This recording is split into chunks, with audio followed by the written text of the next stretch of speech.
Calling the meeting to order, City of Laredo Special City Council Meeting, Council Chambers, 1110 Houston Street, February 11, 2026, 12:02 p.m. All stand for the Pledge of Allegiance. I Pledge allegiance to the flag of the United States of America and to the republic for which it stands, one nation, under God, indivisible, with liberty and justice for all. Texas Pledge. Honor thee, Texas flag. I pledge allegiance to thee, Texas, one state, under God, one indivisible. Moment of silence, please.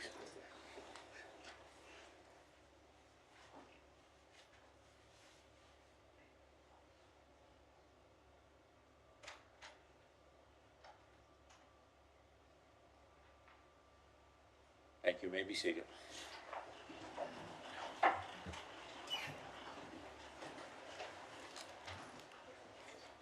All right, Mr. Secretary, roll call, please. Yes, Mayor. Honorable Mayor Dr. Victor D. Trevino, Present. Honorable Mayor Pro Temp and Council Member District 1, Gilbert Gonzalez. Honorable Council Member District 2, Ricardo Richie Rangel Jr. Present. Honorable Council Member District 3, Melissa Cigarroa. Present. Honorable Council Member District 4, Ricardo Rick Garza. Here. Honorable Council Member District 5, Ruben Gutierrez Jr. Present. Honorable Council Member District 6, Dr. Tyler King. Honorable Council Member District 7, Vanessa Perez. Honorable Council Member District 8, Alisa Cigarroa. Present. Mayor, you have a quorum. All Yeah, right, motion to excuse the members that are missing. motion second, all in favor? Aye. Opposed? Motion passes. We'll proceed with the minutes, previous minutes. There's nothing to call for. Nothing, okay. No communications. All right. We have one citizen's comment. We'll proceed with that one first.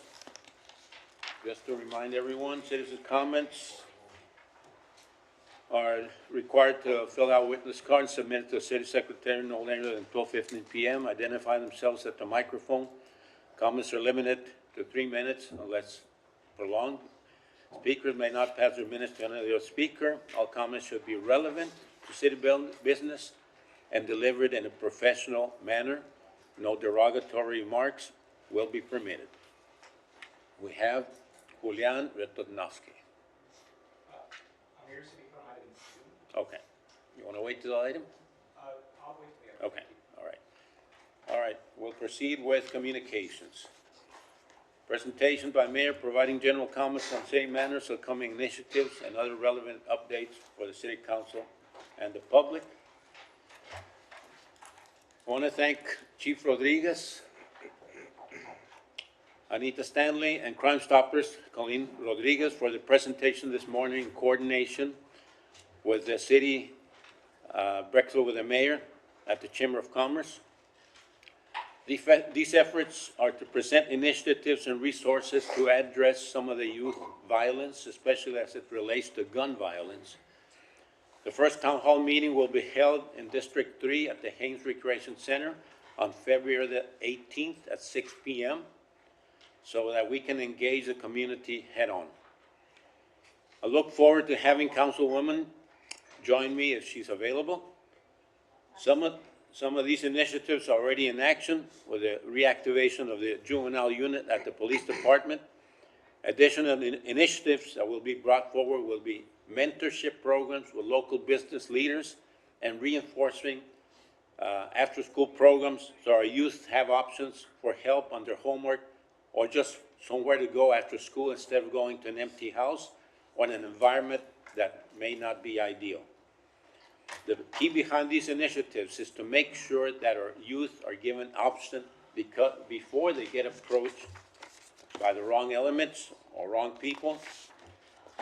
More updates will be given in the next city council, further meetings. We'll proceed with staff reports. Discussion with possible action on the Central Laredo Management District, CLMD, and any other matters incident there too. All right. Any presentations? Mayor, Yes, just go. to acknowledge that Councilman Gonzalez and Councilman Ms. Pettis are here. All right, And Councilmember King. Councilmember King, sorry. okay, so forth. Be acknowledged, thank you. Mayor, if I may? Yes, go ahead. As far as this item goes, just some background, Central Municipal District, the Downtown Business Improvement District is a 501c3. It was created by legislation back in 2012 with the initial appointments.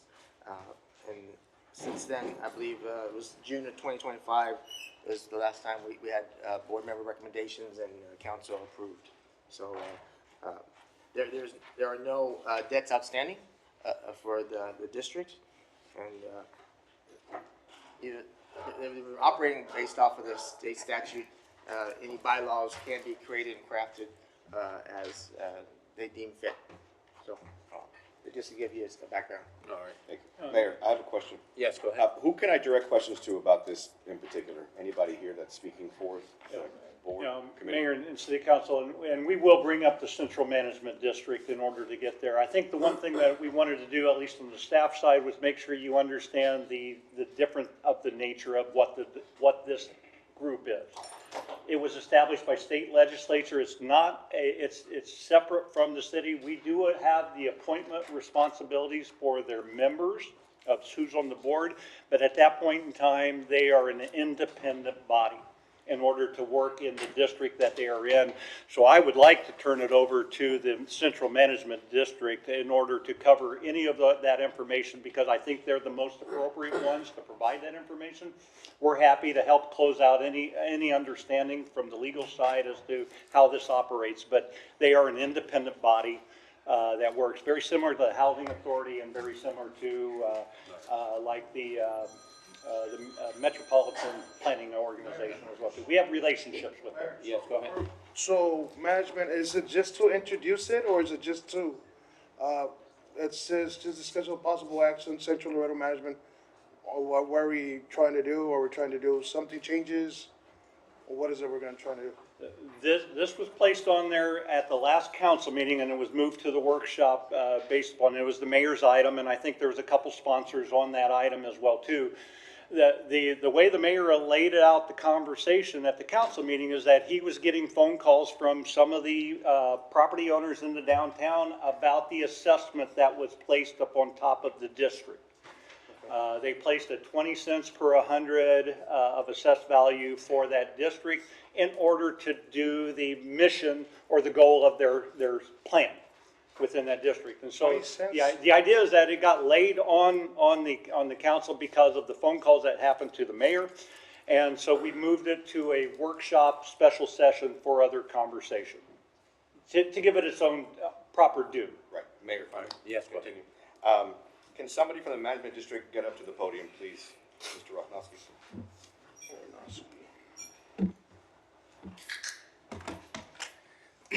Julian Ratnowski for the record. Great, thank you.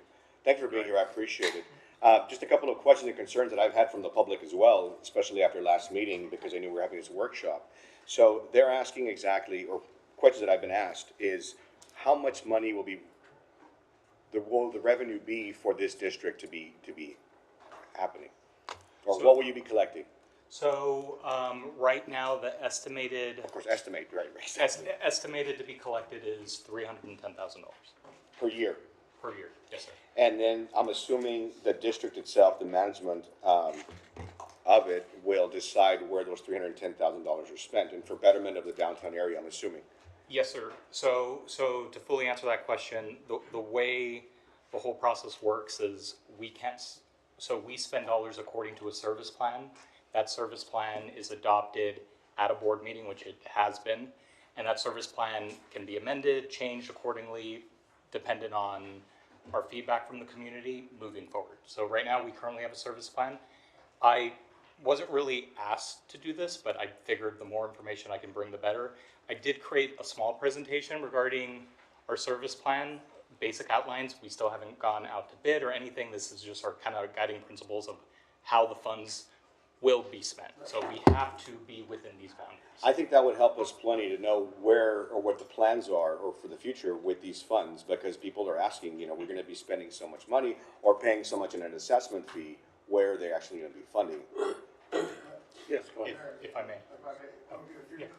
Do you have like a priority of something where you're gonna spend, like, I know you're gonna present around, is there a list that you're gonna have, like, this is the first priority, second priority, third priority? Like, or is it just an overall plan that's like overall vision that you have, or that you came up with, and that's what you wanna dedicate it to? So the service plan, the way it's laid out, it doesn't say, you know, funds. It just kind of gives the guiding principle of these are the things we're going to try to tackle. It doesn't necessarily give an order of how they're going to be tackled, but the big thing that that has been discussed amongst board members is clean and safe streets.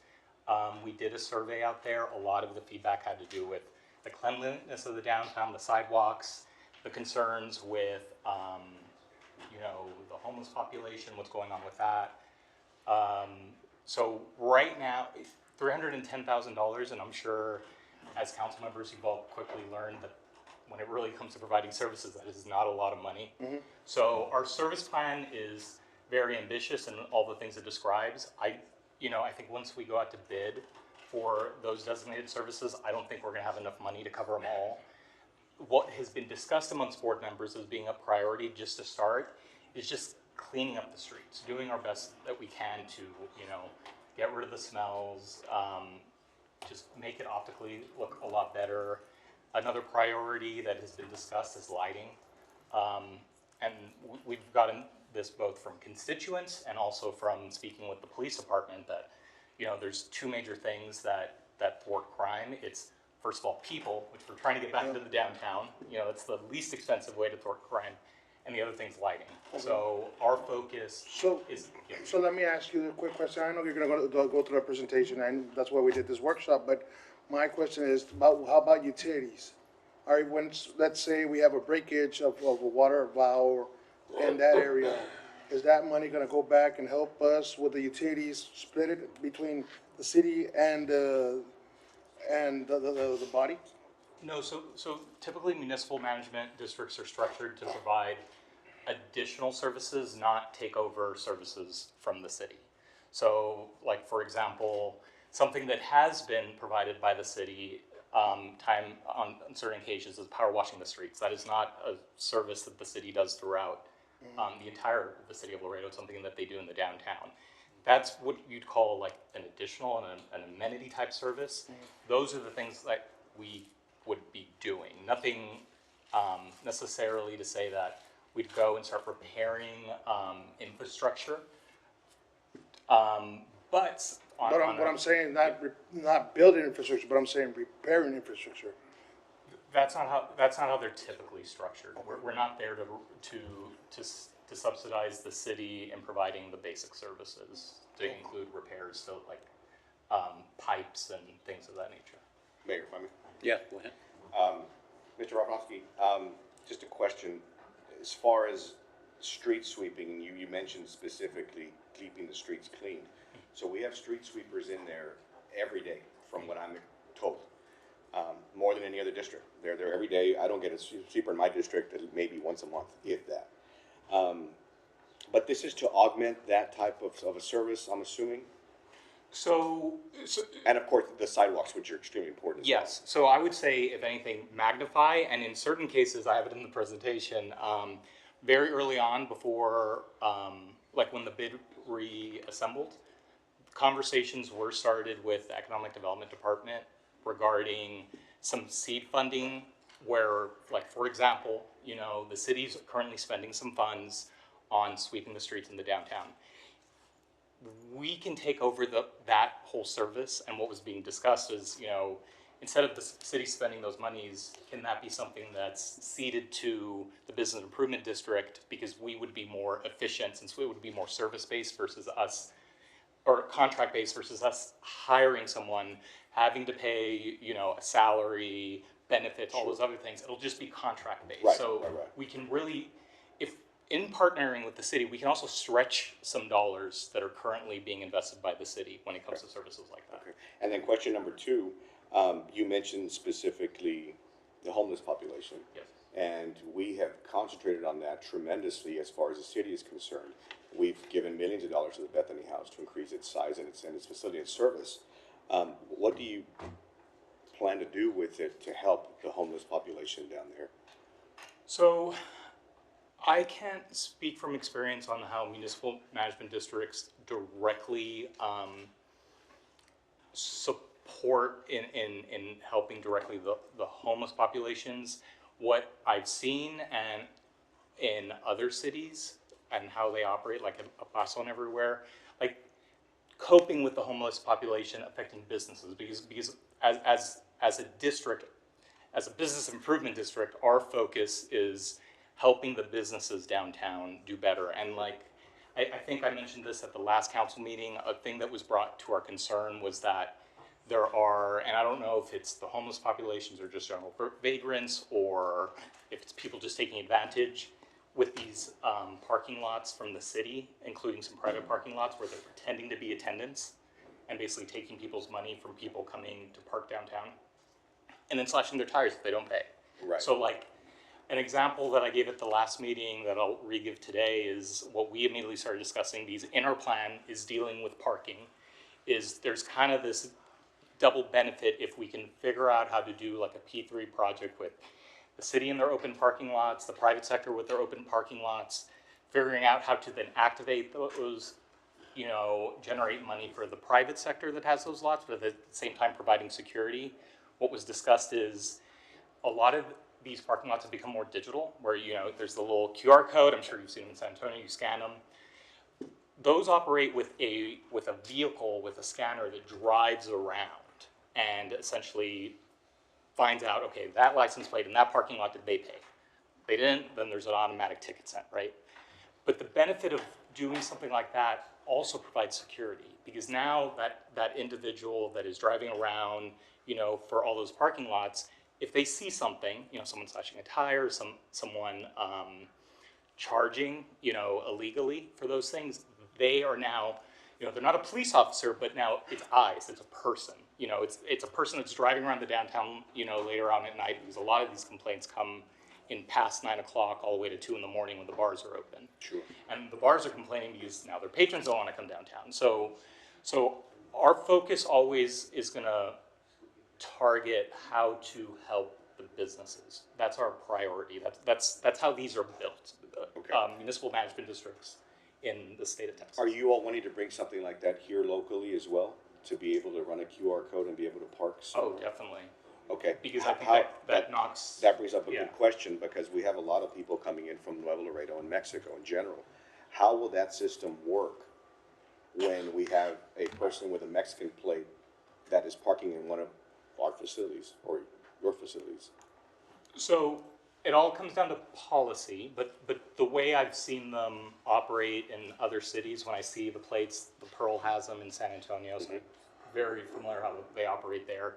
It's a digital system, meaning you go in there, there's typically a parking limit where you tell the space that you're in, you say how many hours you're gonna be in there, and then it's capped. That license plate is like forever capped. So I do know for the downtown property owners, a thing of frustration is people, and I think this is what you're alluding to, they park on this side, take up active parking, and then walk across. And now you have a parking spot that's now removed that is not allowing a patron that wants to come shop downtown, and now that patron doesn't come downtown. Well, not only that, but you spoke specifically about citations. So how would we get citations to people that have Mexican tags? That's a problem that we're gonna have. True. Or is there some way to elude that I think or address that? we're brainstorming on the fly right now. Me thinking freely, but obviously this is something that has to be decided in policy and by the board and everything.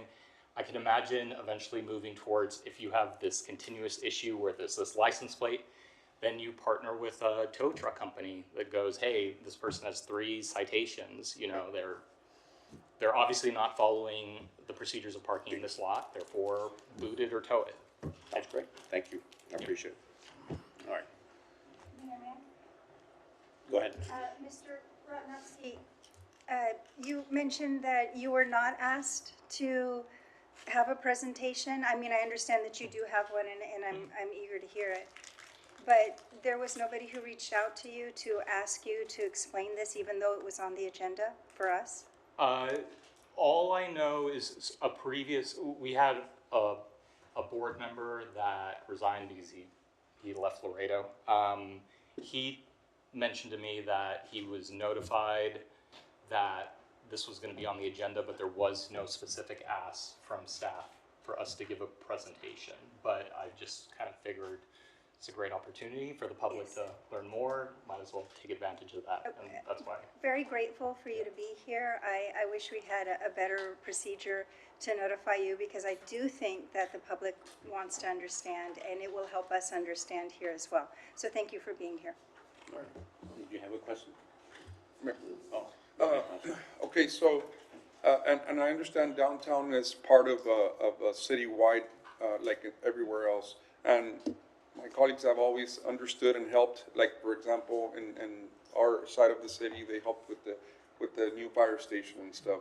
So here downtown, Mr. Knapp, would there be any way also, because he mentions priority there, district priority funding? Would we be able to give maybe District 8 more and us, even if it means us less, just to keep downtown going and revitalizing? He mentioned lighting, and that is very important. So that's just my question for this upcoming budget as well. Yeah, and Mayor and City Council, and yes, so within the structure of these districts and how they actually operate, within the statutory responsibilities, it is a complementary system to the city's service. And that's why when Mr. Rafnowski talks about not trying to take over the services that the city does provide, it's complementary within that structure. There is the ability to enter into interlocal agreements with the entity in order to provide focused services on everything, which allows for city funds, district funds, any of those types of funds in order to be contributed within that model.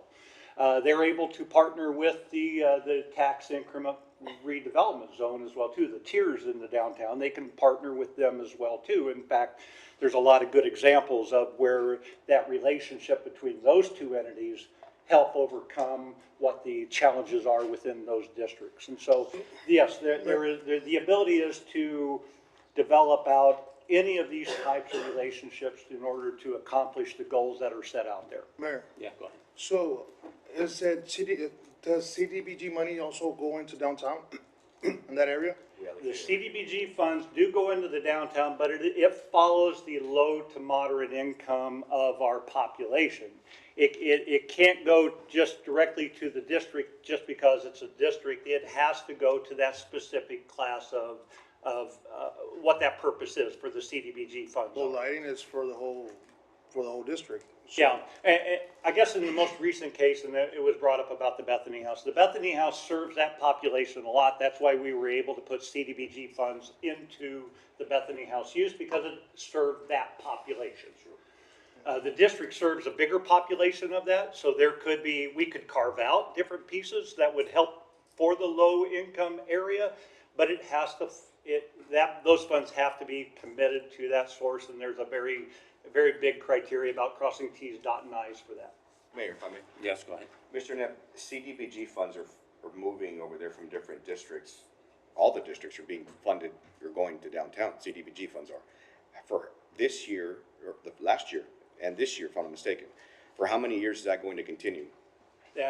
When I got here, there was the council had approved a 5-year agreement within the Bethany House to do that, the expansion of their thing, and so we are, we're in 3 years. We're in our third year. For that, and I think that agreement was approved right before I got here. So I think we have probably 2 more years to complete that, and again, Bethany House has been doing everything they've been asked to do in order to bring that along. So I expect that within that end of that 5 years. Yeah, you're correct, but I just want the public to know that every Yes. district that receives CDBG funds, we've all decided here on this council to give it to downtown Yes, sir. because the need is there. Yeah. So I just want to make that very Yeah, clear. yes, and that's a very good point for that process. Councilwoman, go ahead. Councilmember Lucas, could I just make a distinct point that I think that those funds are going towards homelessness, and Bethany House happens to be in downtown? But I think that we would dedicate that funding for that cause regardless of where it's set. I just wanted to separate the two. Yes, go ahead. No, absolutely, and I agree with that 100%. It was a decision, I voted on it. I just want people to know where they live are not getting CDBG funds because of the fact they're going to downtown to supplement with the homeless population and the problem down there. But that's why your districts are not receiving CDBG funds, because we decided as a council to put it downtown where it's needed. Absolutely, I agree 100%. Like I said, I voted for it, but I just want to be sure that the public knows that this council is behind downtown. We want to see it continue to grow Yeah, Mr. and Neb, prosper. how much money goes to downtown besides the other project we're talking about? You know, we support a lot of different things in the downtown area, but going back to the council member's comment as well too, some of it is just because the services are related in that district, but we do put a lot of funding into the area.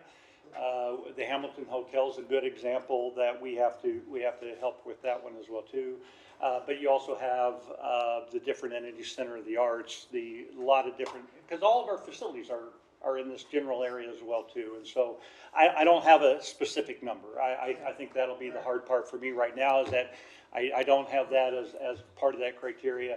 I do know that, because we talk about the downtown a lot, about trying to revitalize it and trying to bring it back. I don't know if this is just another tool with the Central Management District as to trying to get there. I think the tiers was a tool to try to get the system to change. I do know that we have 8 to 12 different entities in the downtown area, including the Main Street Laredo. All these different agencies, the historic preservation groups and everything, and we still haven't found the way to get over where we want it to be, so. Yeah, okay. Yeah, we can get an amount. Yes, I think these conversations about the downtown are always good to figure out Well, that's exactly why how to, We're make having it. this workshop, so right now, just my question that, talking about CDBG money, how much CDBG money has been invested in downtown? Well, for the best I can do want a you for the Bethany, on the Bethany House is, because that's the only project that I would state that has the CDBG funds into it. We committed $5 million over the 5-year window in order to allow them to expand out the men's and the women's shelter areas. And they've been following through with that. I think they got the one done and they're completing the other one now. So that was the work. There was a $5 million adjustment for that. And then, You know how many districts get the CDBG money? all of them have the potential based upon that. The I'm just difficulty clearing it up for is, the yeah, the public, so I'm just difficulty making is sure up the in public district. says- Mayor, Mayor, I'll give you the answer. Go ahead, Council. Mayor, the answer is 7. Okay, there's 7 districts, mine's the only one that doesn't get it, but anyway. So And mine gets a minimal amount Hey, also. all right. Yeah. No, but that's fine, that's fine, that's not, I mean, I do think we should look at downtown, Mayor, if I may. Yeah. I do think we should look at downtown as districts 1 through 8. I think downtown is for all of us. It's nobody's district. I firmly believe downtown is all of ours, or part of all of our districts in that sense. And I think we've all agreed to take ownership of what happens to downtown, because one council member cannot revitalize downtown by themselves. But I just have a few rapid fire questions before you get started, Mr. Rafnowski. So $300,000 per year, that's just from, assessments. And I'm imagining you would want to focus primarily on services. Can a business improvement district also go out for bonds in the sense of borrowing money to build capital projects with the city, or is it primarily just for services and So, enhancing city services? so legally we can. Right now, we don't have that in our plan. Our other funding sources that we are attempting to go for is from our most recent creation of a nonprofit within the bid, because other business improvement districts also have that arm where they can essentially receive donations or have members, because as what was brought up right now is our downtown is very much connected to a lot of people. So we're hoping that we'll have just outside supporters willing to, you know, become a member and provide like a monthly fee or yearly fee. That's how San Antonio has a public improvement district, which is very much similar and just a little slightly different. They themselves even have a lot of residents that contribute as members in order So do you plan to do advance it. private fundraising, because it's a nonprofit, so. We're trying to throw the kitchen It's- sink The at point it. is, Yeah. investors are people that like, you know, donating to nonprofits for tax reasons, like you could Yes. seek contributions as well, because the bid is a nonprofit. Yes, sir. Okay, so that's, okay, and then, how are board members elected? So the business improvement district essentially gets nominations. We then vote to then send them to you all, and then you all vote to either confirm or decline them. And, That is the but the process. first round of, appointees were appointed by the city, right? And then just directly? I wasn't If I may, active at that. the first round was appointed through legislation. And then Oh, just the this original, last one okay, okay, got it. And was then, the recommendation. okay, those are just my three. I think now maybe. And we have to be reappointed every 4 years, and recently we worked with legal about, I think, a year ago. Right now, they all renewed at the same time, but when you guys last did appointments, I think we staggered them. So some weren't even appointed for 4, they were appointed for 2, so we can keep it staggered. Okay. Gonna go, Mayor? Thanks. Yeah. Go ahead. Yeah, no, go ahead. Oh, I just wanted to add that Go ahead. that the appointees have to own properties downtown. Yes, Well- so in order to qualify to be a board member, you either have to own property, own shares in a company that owns property, or be appointed as an agent for a property owner. So it could be a property that has a attorney, you know, that's typically normal. It doesn't have to be an attorney. They can literally appoint anyone to represent them. But as long as it's directly related to a assessed property. So if it's a residential property, it won't qualify. If it's zone commercial, but and this actually happens, there's a homestead over it, then it wouldn't qualify because it basically essentially the board has to be people that are paying into this assessment or representing someone that does. I just have a couple of questions on that. Let me put it in a nutshell here. Basically, you're asking us to, accept I mean, the way you're presenting this is great. I mean, it answered a lot of questions for me, but this is a supplemental type program. This is not to take over city responsibilities, to take care of the streets, to take care of what we need to do as a city. This is all supplemental for right now, including security, street sweeping, cleaning, and then basically being our eyes and ears down there so that you can come back to us. You're gonna have a board that does that. This is the other question that I have is on the liability aspect of it. Well, let me go this other way. Will you be providing a breakdown as to the scope of work on the bid process? On whoever's gonna be? When you say bid, are you referring No, to no, is it no, from no. the district or to The bid? bid for the 310,000. Yeah, so we have to follow the same rules you all follow. We have to put it out to the public, receive, the bids, vote on them. It's same transparency as you all operate. Okay. It's the exact same way. So I might make a suggestion here that I think there's a lot of moving parts to this, rightfully so. I think it's a great idea, but I don't know if you all can break it down. I mean, obviously, you're going to show us a presentation right now, but a written breakdown of everything that we're expecting to see from you all, that staff can review, bring back to us, and when everybody's clear on as to what we're gonna do, especially, I was just thinking about this before I came over here.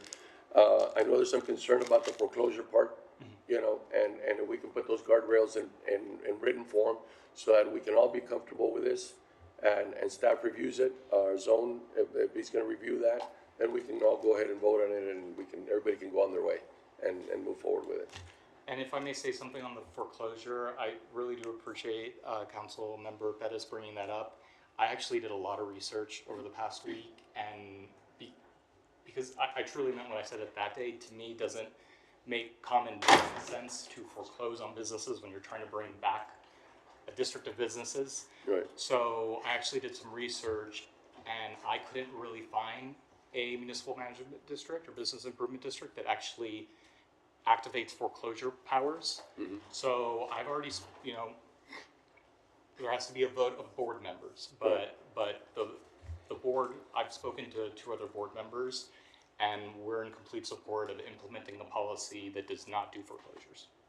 Okay, so at the end of the day, like I said, I think it'd be better for all of us so that everybody can be on the same page, literally, and understand the inner workings, the intricacies behind all of this, and we can all be rest assured at night that we've already did our due diligence for the whole process, and we can let you all, move forward with this. That's But right. I'm certainly for it. The liability, like I said, those are my only 2 questions on if we can provide us with a liability aspect as to what belongs to them, what belongs to us on this, and this partnership. Yeah, and Mayor and City Council, let me walk back a little bit as well too, and make sure that everybody understands. They are an independent board. They operate independently of the city. They have to follow the same rules and criteria that we have with everything that they do.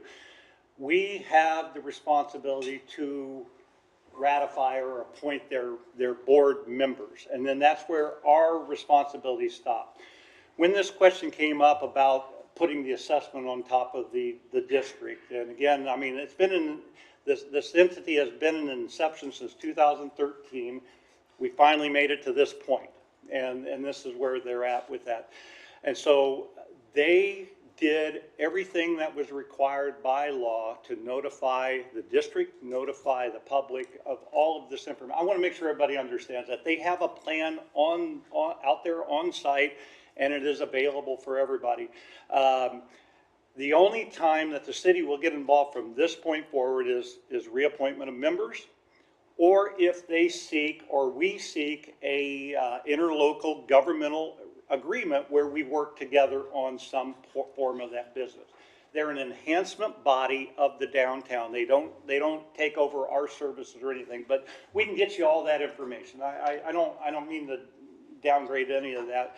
We just want to be careful about that because they are an independent body.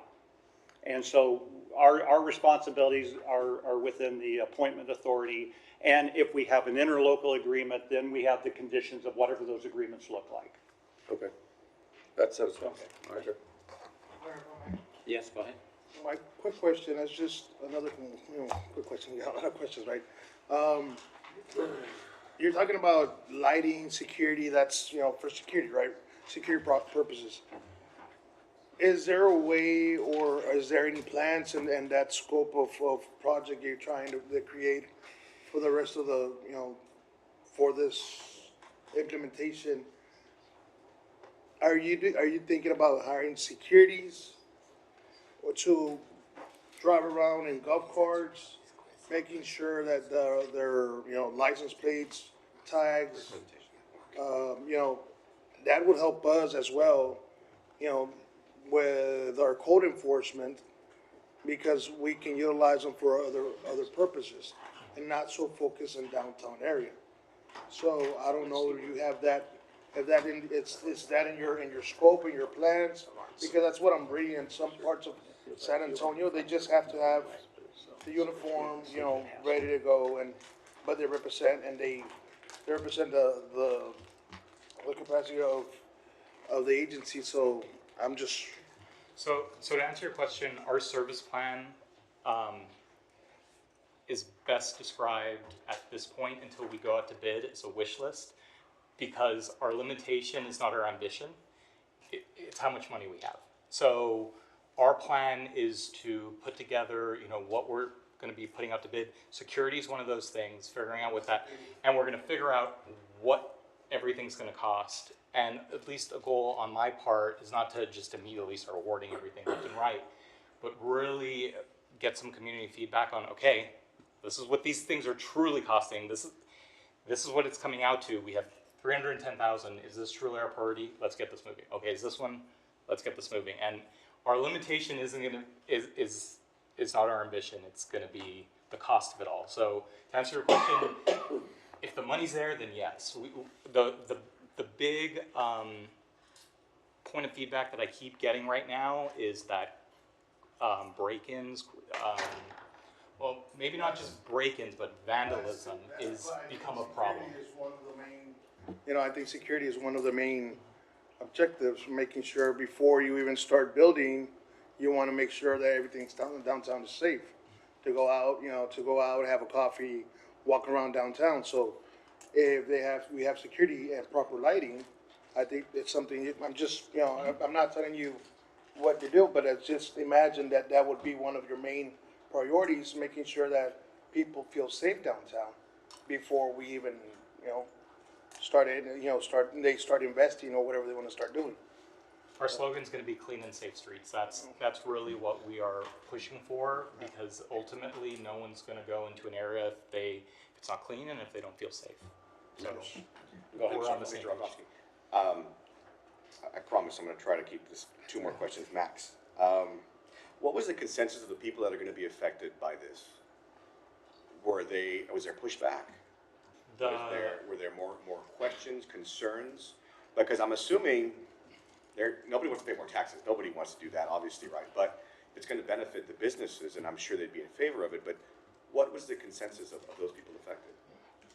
So the problem, if I can go historical first, back, because I came back to Laredo and got more involved in Laredo around the time this was brought up, and I saw why it never launched. And the statement back then of a lot that I saw, I wasn't a board member, it was in the audience, so listening. Back then, the people liked the idea, but it was it's just not time to do this right now. It's hard. Right. And I'm happy that I was there then, because that's what was said then, and we're here now, and I've seen, not just personally with the properties that we own, where we've lost 80% of the remaining tenants back from 2013. I think we have 2 left. But it's kind of the same, it's this kind of, we're in this failure launch where we're scared, things are not good right now. The pandemic made it a lot harder.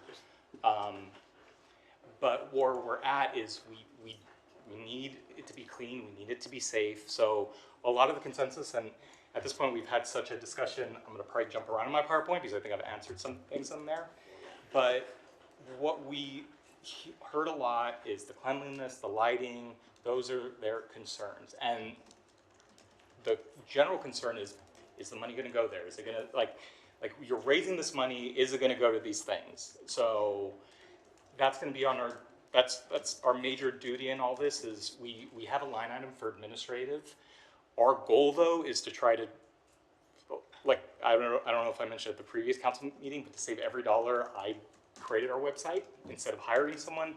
We're trying to target what is called direct services. So the dollars we generate going into things they can see, cleaning the streets, security, replacing light bulbs. That is our overarching goal. That a lot of the complaints just essentially come from that. There's a lot of complaints that's saying that the city's not cleaning the streets anymore, which once again, that was a very thankful thing you guys were doing, not a requirement under charter. Right.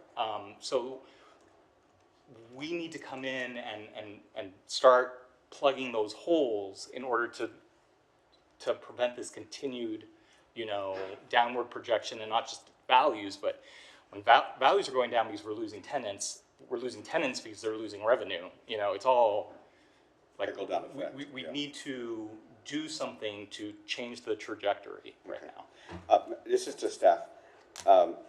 Gentlemen, have we done anything as far as lighting is concerned downtown? Taking a study of how many, because obviously it's one of the oldest parts in town, but having a study done as how many lights are actually there, how many are functioning, how many are not functioning. Did we do the LED conversion downtown? And were there as many lights there, especially in the downtown area versus any other district?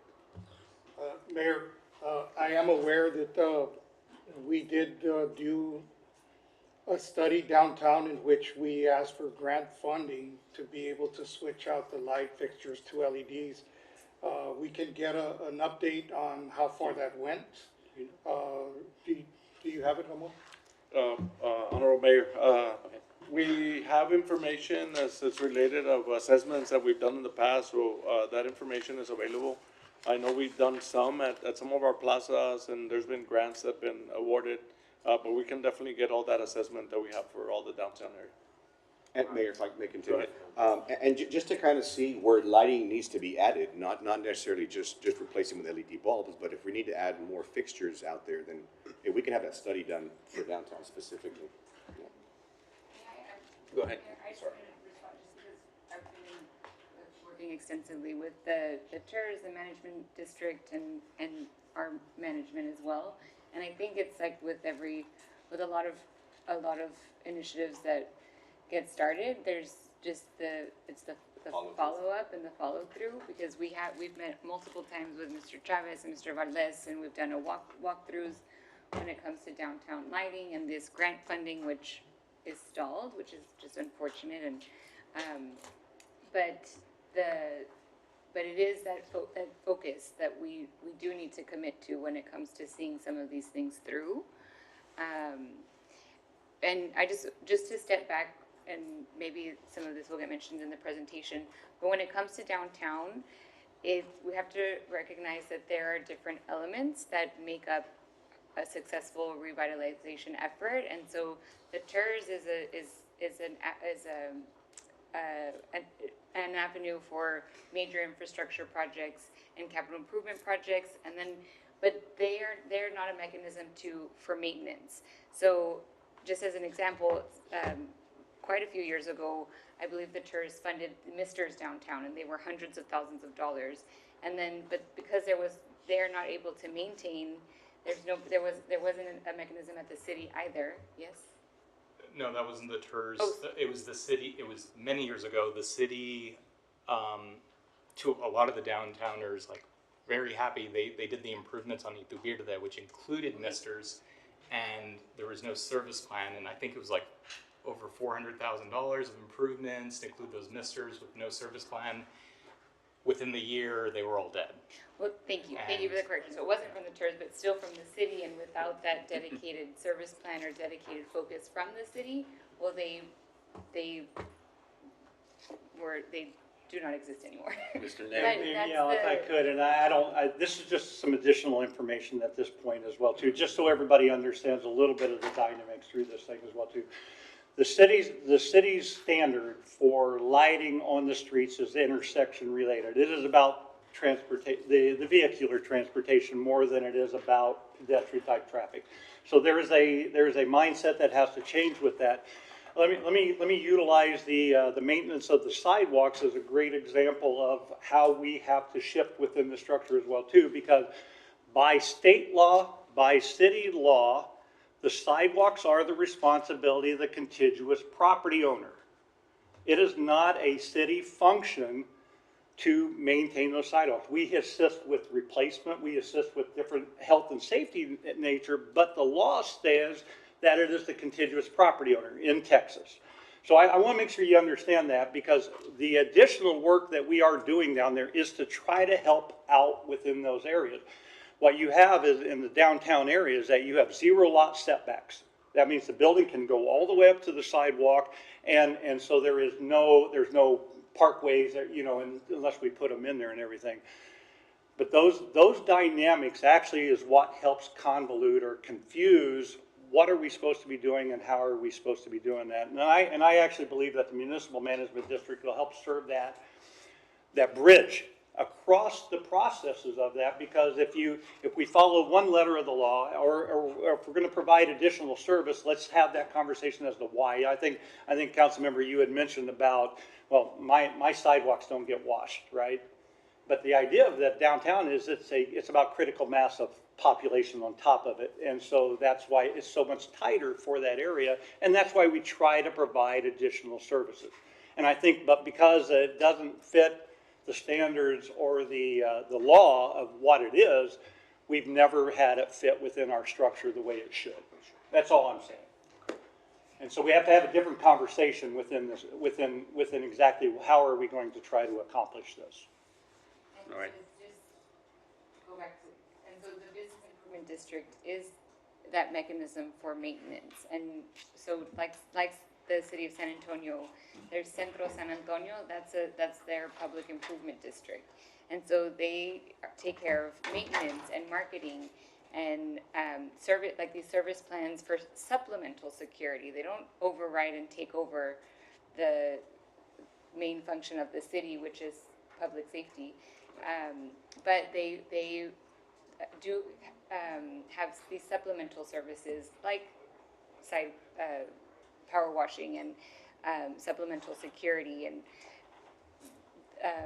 have people in uniforms giving out information and pointing people in the right direction and making it a welcoming, safer environment. All right. Mayor, Okay. Councilwoman, go ahead. thank you.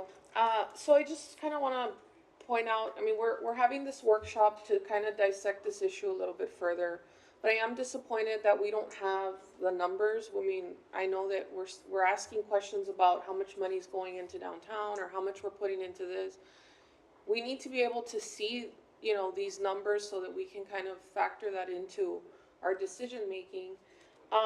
It seems like there are good faith efforts to revitalize downtown going on with this initiative and with the TERS, and, you know, people are active, and the councilwoman is working on doing, you know, what she can do for the area. So it's very much appreciated that all of these things are taking place. I know that a lot of people would really like to see our downtown flourish.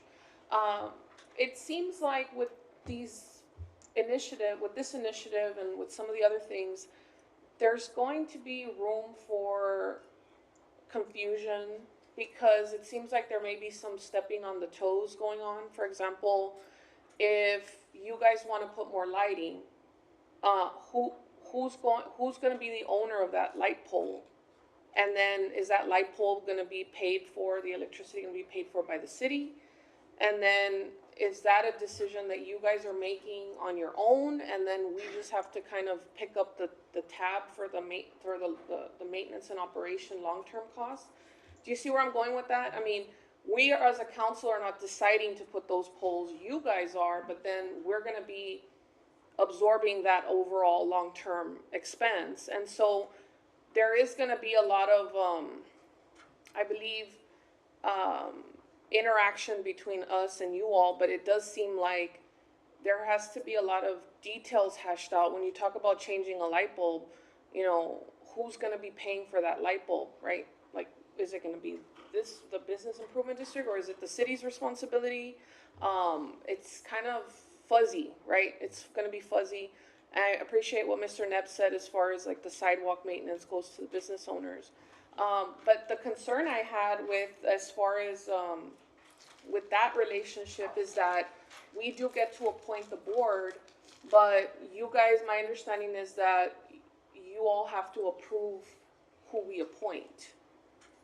Is that not true? No, I'm sorry. I'm not sure if I said it incorrectly earlier, but so we give nominations to the council. The council then is who approves them or doesn't approve them. But if you all don't give the nomination, then we can't appoint just somebody else, right? The recommendation comes from the board, yes. Okay, Yeah. I think that's gonna be an issue, because like you're basically giving us a menu and you're asking us to pick something from that menu, but what if we don't want anything on that menu? What if we want something else?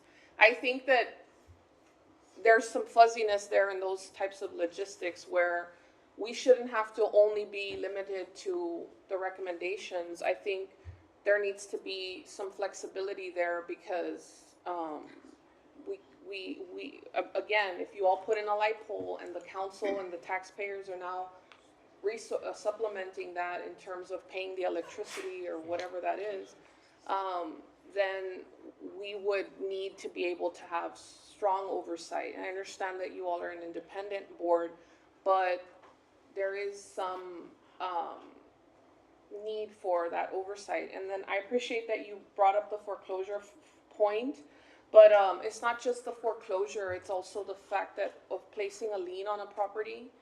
That also does cause problems, and I'm not against putting liens, but I do think we need to hash out at what point, and then a good repayment plan for people who fall behind.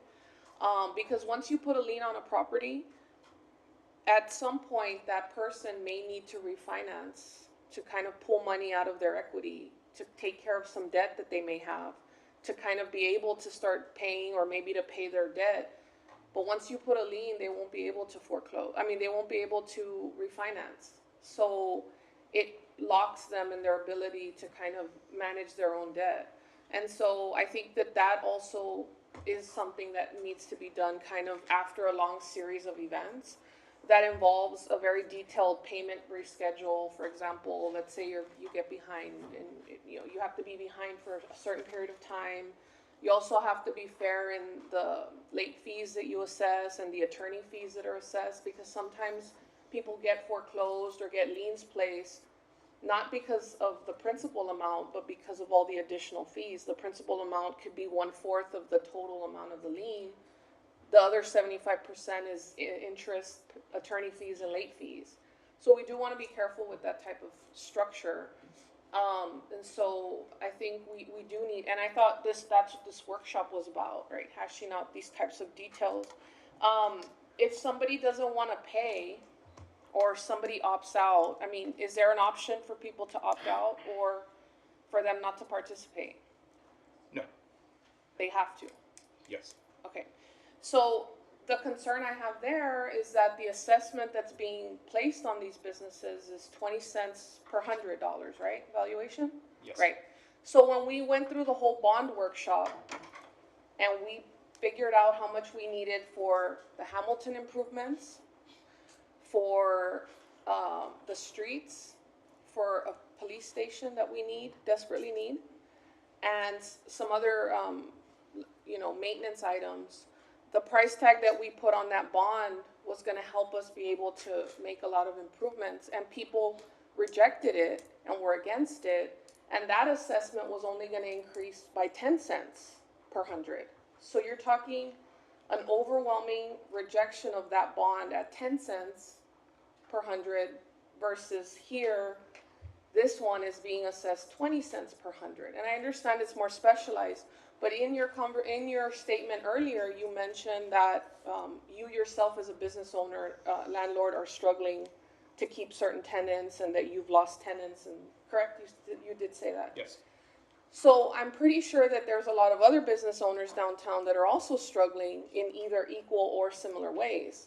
And so to now assess them that an amount double to an amount that they rejected on referendum, not about a year ago, and now basically obligate them to double that assessment amount on their property, because either way, the referendum, the bond would have placed a 10-cent increase on their business. Now they're facing a 20-cent increase per $100 on their business. They have no option to opt out. They have no referendum to vote no to. Now this entity can take their business or place a lien on their business, and they may also be struggling in the similar fashion. So that's where I find it a little concerning that we would go down that path. And then I do know that we have oversight and ability as far as, we can freeze the board or whatever. And it's not that the board is not doing their job, and it's not that this entity is not appropriate or not a good idea. It's just all tied back to this bigger situation, bigger picture thing that's been happening, where people rejected the idea of an additional tax and now are still having to take not only that additional tax, but double the amount that they had said no to. And so that's where I'm struggling. I would like to see some numbers from management. I mean, you all knew we were having this workshop. You've had this data. I'm sure you have it. Because it is important to, as far as the CDBG's monies, that is important because we were all getting monies for our low-income needs in our districts, and all that money got funneled to help with the homeless issue downtown, We do regular sweepings. We are putting a lot of money. I think it's unfair for it to be out there that this whole council doesn't care about the downtown, or like we are not making it a priority, because in the time that I've been here, we have always made downtown a priority. We have had strategic plannings where we do that. I'm not against the idea of initiatives that are gonna help the downtown, but we are getting a lot of negative responses to this particular tax, essentially, that people are facing. And that is the concern. It's the money that these businesses are facing, that they may not have the customer base or the revenue or the profit ability to be able to afford to maintain or sustain themselves and keep themselves afloat, and now have to pay this additional amount. And so I would like to see maybe some kind of, feasibility study in terms of, look, if we put this in, for sure it's gonna work, or it's more than likely gonna work, or these are the ways that they're gonna benefit. Because I can understand a cleaner downtown, but I don't think that that's necessarily going to just automatically revive and bring customers to their door. It's gonna be a long series of things that have to happen. And that might be nice and good, but there might not be at the point where putting this investment right now is gonna bring that return in a way that's going to benefit them and make them profitable. That's what I'm concerned about. All right, Mayor, go ahead. I know we keep preventing Mr. Afnasi from doing his presentation. I was just going to say, and I think we all have been very reflective post-bond last year, right? I guess the one difference is that property values in Webb County have essentially doubled since 2013 overall, but in downtown they've actually decreased by 56%. It's kind of is it just going to continue being this downward spiral in downtown, or but that's something just to ponder. But maybe we should let Mr. Afnasi do his presentation. Yeah. All right, any other questions? Yeah. All right, go ahead, continue. Oh, me, okay. How do I start this up? Well, while we're figuring out the presentation, I would like to, I thank you for your comments and some Go ahead, and important information that we do need, that, Go ahead. it's important for everybody to have. I find it interesting when we hear that there's a lot of people that are coming forward with concerns, which I definitely I think we should all be aware of. I, for one, as the representative of the area, have not received these concerns. We've been addressing any concerns that have come forward over the past 2.5 years. And so if there are those that want questions answered, there are monthly meetings that get held. We had a summit 2 years ago. The Business Improvement District has been more than willing to talk to and sit down with anybody. And so it's really bringing everybody to the table and having these conversations, because a lot of times those that are complaining are about some of these concerns are actually in turn wanting the city to take care of the things that they're complaining about, which we simply do not have the capacity to care for. There's no focus at the city when it comes to issues for downtown. And I was at a TERS meeting just yesterday where this conversation came up of the maintenance and some of the plans following the infrastructure improvements that the TERS are caring for, which is where the Business Improvement District comes in and cares for those maintenance projects. But I just want to invite everybody to the table and to have an open conversation. And anyway, I'll let you continue with. Okay, quick question, just. Yes, go ahead. This increment in taxes, would it affect the whole city or just that area? Just that area? I'm sorry? The increment, I'm just clearing up for the public. Is that the increment of taxes, Yes. this tax increment that they're gonna do, is it gonna affect the whole area or just the downtown area or the whole District 8 area? So it is only within the Central Laredo Municipal Management District boundary, and it's only for commercial properties. That's what's gonna ask. I don't have it on me, but I do have it on downtownlaredobid.org. If you Management, go can we there, get it? you can see the, There it is, I think they have it there. I don't know if it's gonna,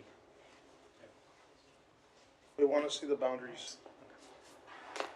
Yeah, Mayor, Yes, go ahead. since we've been talking about this, I have been exploring the website. They have downtownlaredobid.org, and then there's a link to the service plan. And then you can go into the more detailed service plan. The map is at the very end on page 14, but it's right there too. Yeah.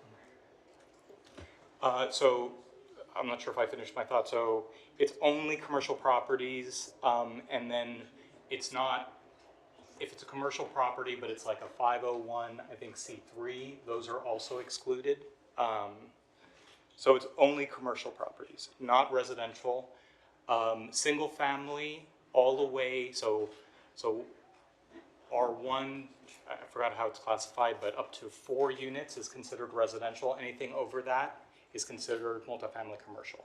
Those are also assessed, but anything below that, so if it's a single family residence, a duplex, a triplex, a quadplex, exempt.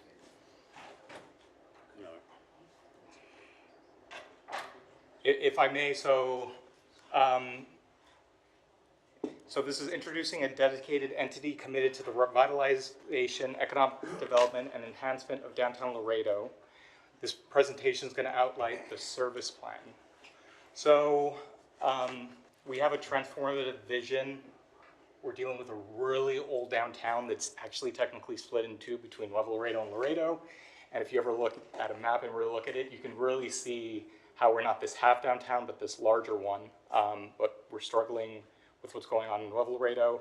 Our economic challenges, our retail flight, like I've mentioned personally and heard from countless other either property owners or business owners, there's a retail flight that's due to just downtown Laredo, and on top of that nationally, especially when it comes to retail goods, so non-service based like clothing, all those other things, all that's moving online, so it's making it a lot harder. Like, as I mentioned, our border challenges with what's happening in Mexico, and then we're still dealing with pandemic impacts. There was a presentation done by the Chamber of Commerce that highlighted how pretty much car traffic and truck traffic has rebounded post-pandemic, but pedestrian traffic, which is typically the people that would walk over and shop in downtown Laredo, still hasn't rebounded. Recent momentum, you all, the city, you guys have been very supportive of the TERS that's been brought up right now. There's a lot of improvements that the TERS is doing, and I'd like to highlight the business improvement districts targeted. So the light pole goes up, done by the TERS, but if the light goes out, there's no service plan right now. That's in our service plan, is to make sure that light bulb gets changed. But yeah, the TERS is investing millions. The county has now participated with the TERS, which is amazing. I'm very grateful for the county. When it comes to the downtown, they're lifting too.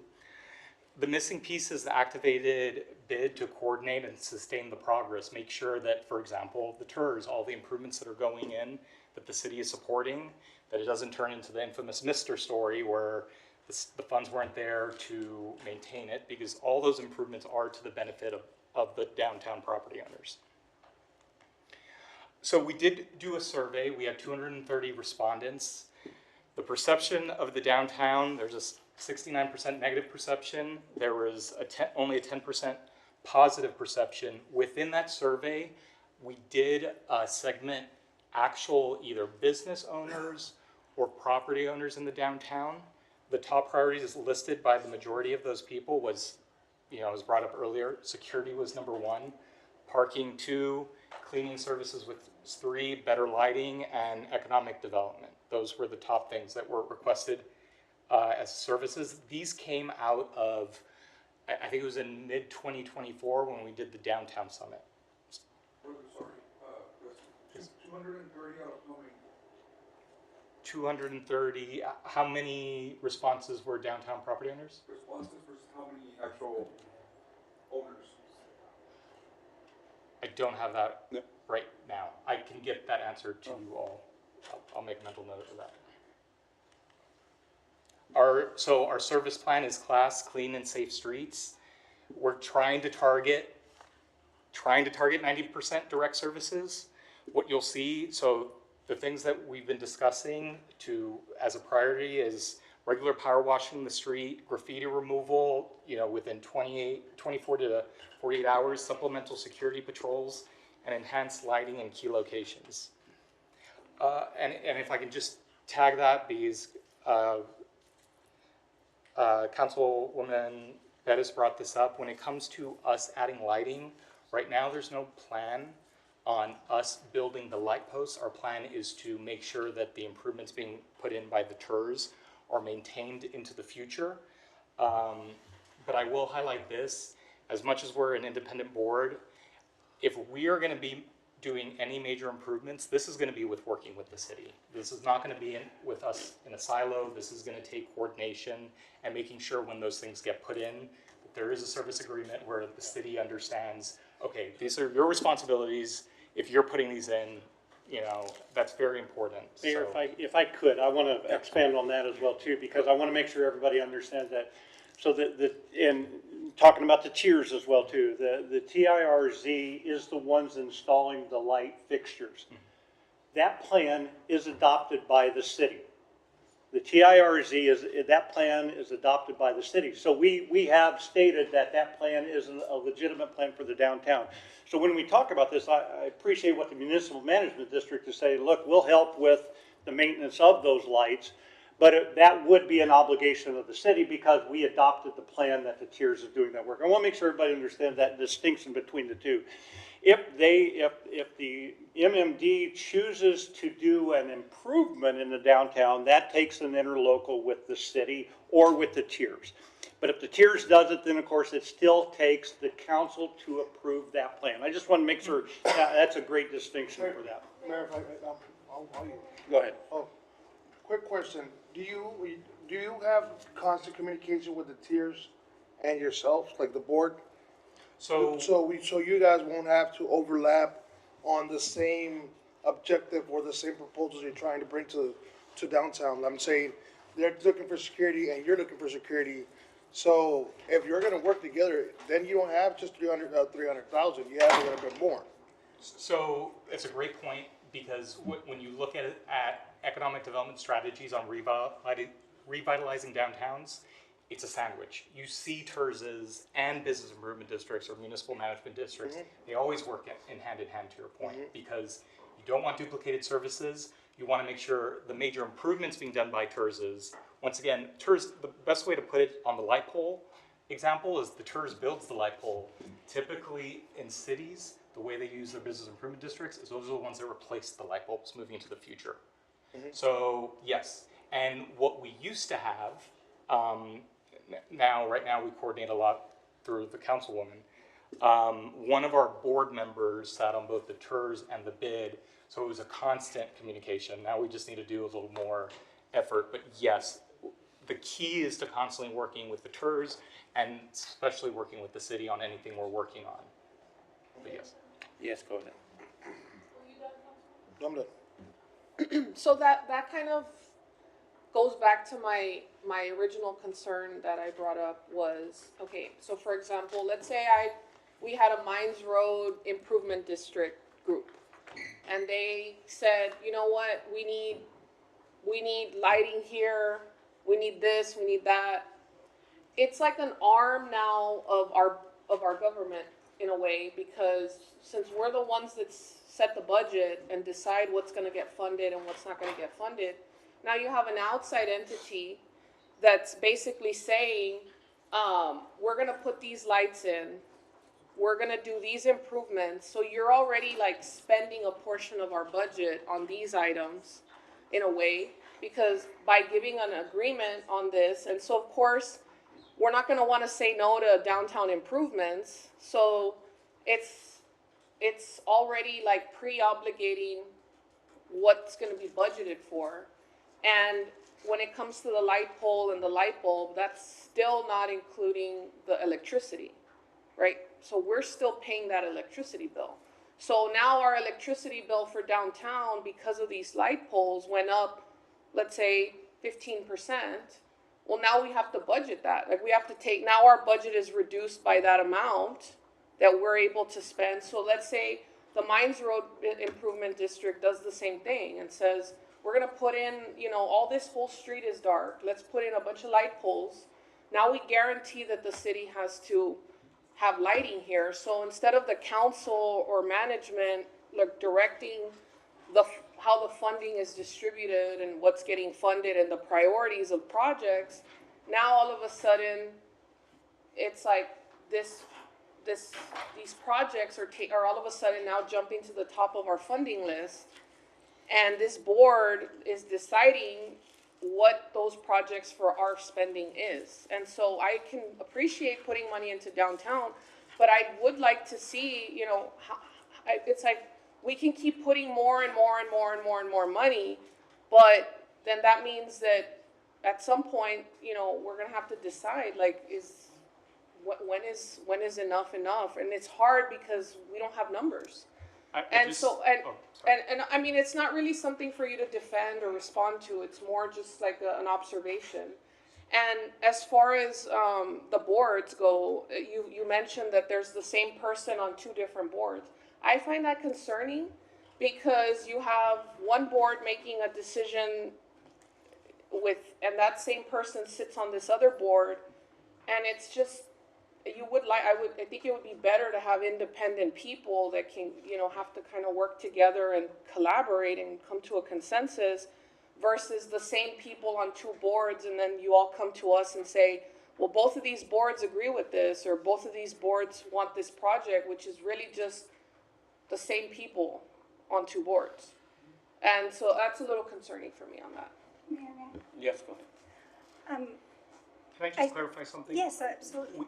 We don't decide where or light poles or TERS is. We are service-based. I don't want there to be confusion that we are going out there and deciding where the city puts things. That is not in our purview. We can't vote on that. What I was highlighting on how they are sandwiched is going back to the Mister story.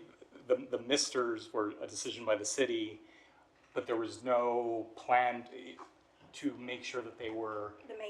The maintenance was there. That's where we come in. So if anything, I would just highlight we're there to support, especially when the city makes major investments into the downtown and make sure that they're sustained into their future. We don't decide. Mayor, just to clarify my point real quick. Yes, go ahead. Just real quick. I get what you're saying is you're talking about the business improvement district, right? Okay, but the TERS is the one that decided where the lighting was gonna go, right? Yes. Okay, and then you have people on the TERS that decide where the lighting is gonna go, the poles, and then you have people on the bid, same people, saying, oh, we're gonna service these poles. So even though we, as far as, well, we don't decide that, somebody on your board might be deciding it on another board. That's my point. Mayor, may I? I don't think, yeah, go ahead. Oh, thank you. Well, I think there is, and thank you for trying to clarify it, a little bit of confusion, right? So as our city manager mentioned, if there is a dark street, the city's decision is to service that street because that is part of the mission of the city. We're responsible for that basic infrastructure. And if it is going to go in because a TERS exists there and the TERS wants to prioritize it, then council, once again, is making that decision because council is over the TERS. And then as you stated, if we need to change the light bulb because the city hasn't noticed it, the business improvement district or this central management district is able to do that. That is where the supplemental services, the enhancement of services, because this is all an effort to make sure that the environment is safe for people to live, work, or play there. And so I just think, as you're trying to clarify, council ultimately and the city is responsible for the infrastructure.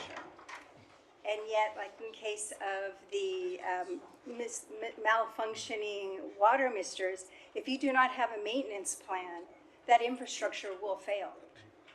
The streets will remain dirty if we can't get a street sweeper in there or power washing.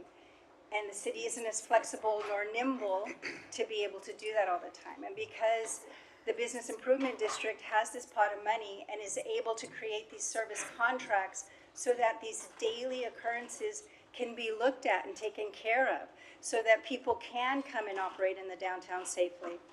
That is what you're offering and providing with this money. And in return, the businesses that are paying into the pot receive that benefit. That the Business Improvement District is not just saying, you know, or I should say, the independent business owner there in downtown can look across and say, gosh, the whole street is dirty. Who's going to come to my business? But I don't have the money to go and pay for the street sweeper, or I did it last week and I can't keep this up. But he's able to use a small amount of the tax increment because, as Councilmember King already explained, the property values in downtown have decreased so much. It is a smaller amount.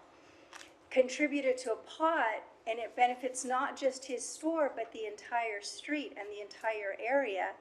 And the more attractive businesses that you have downtown, the more likely people are going to go and patronize his business. So it is a service enhancement, as you're explaining.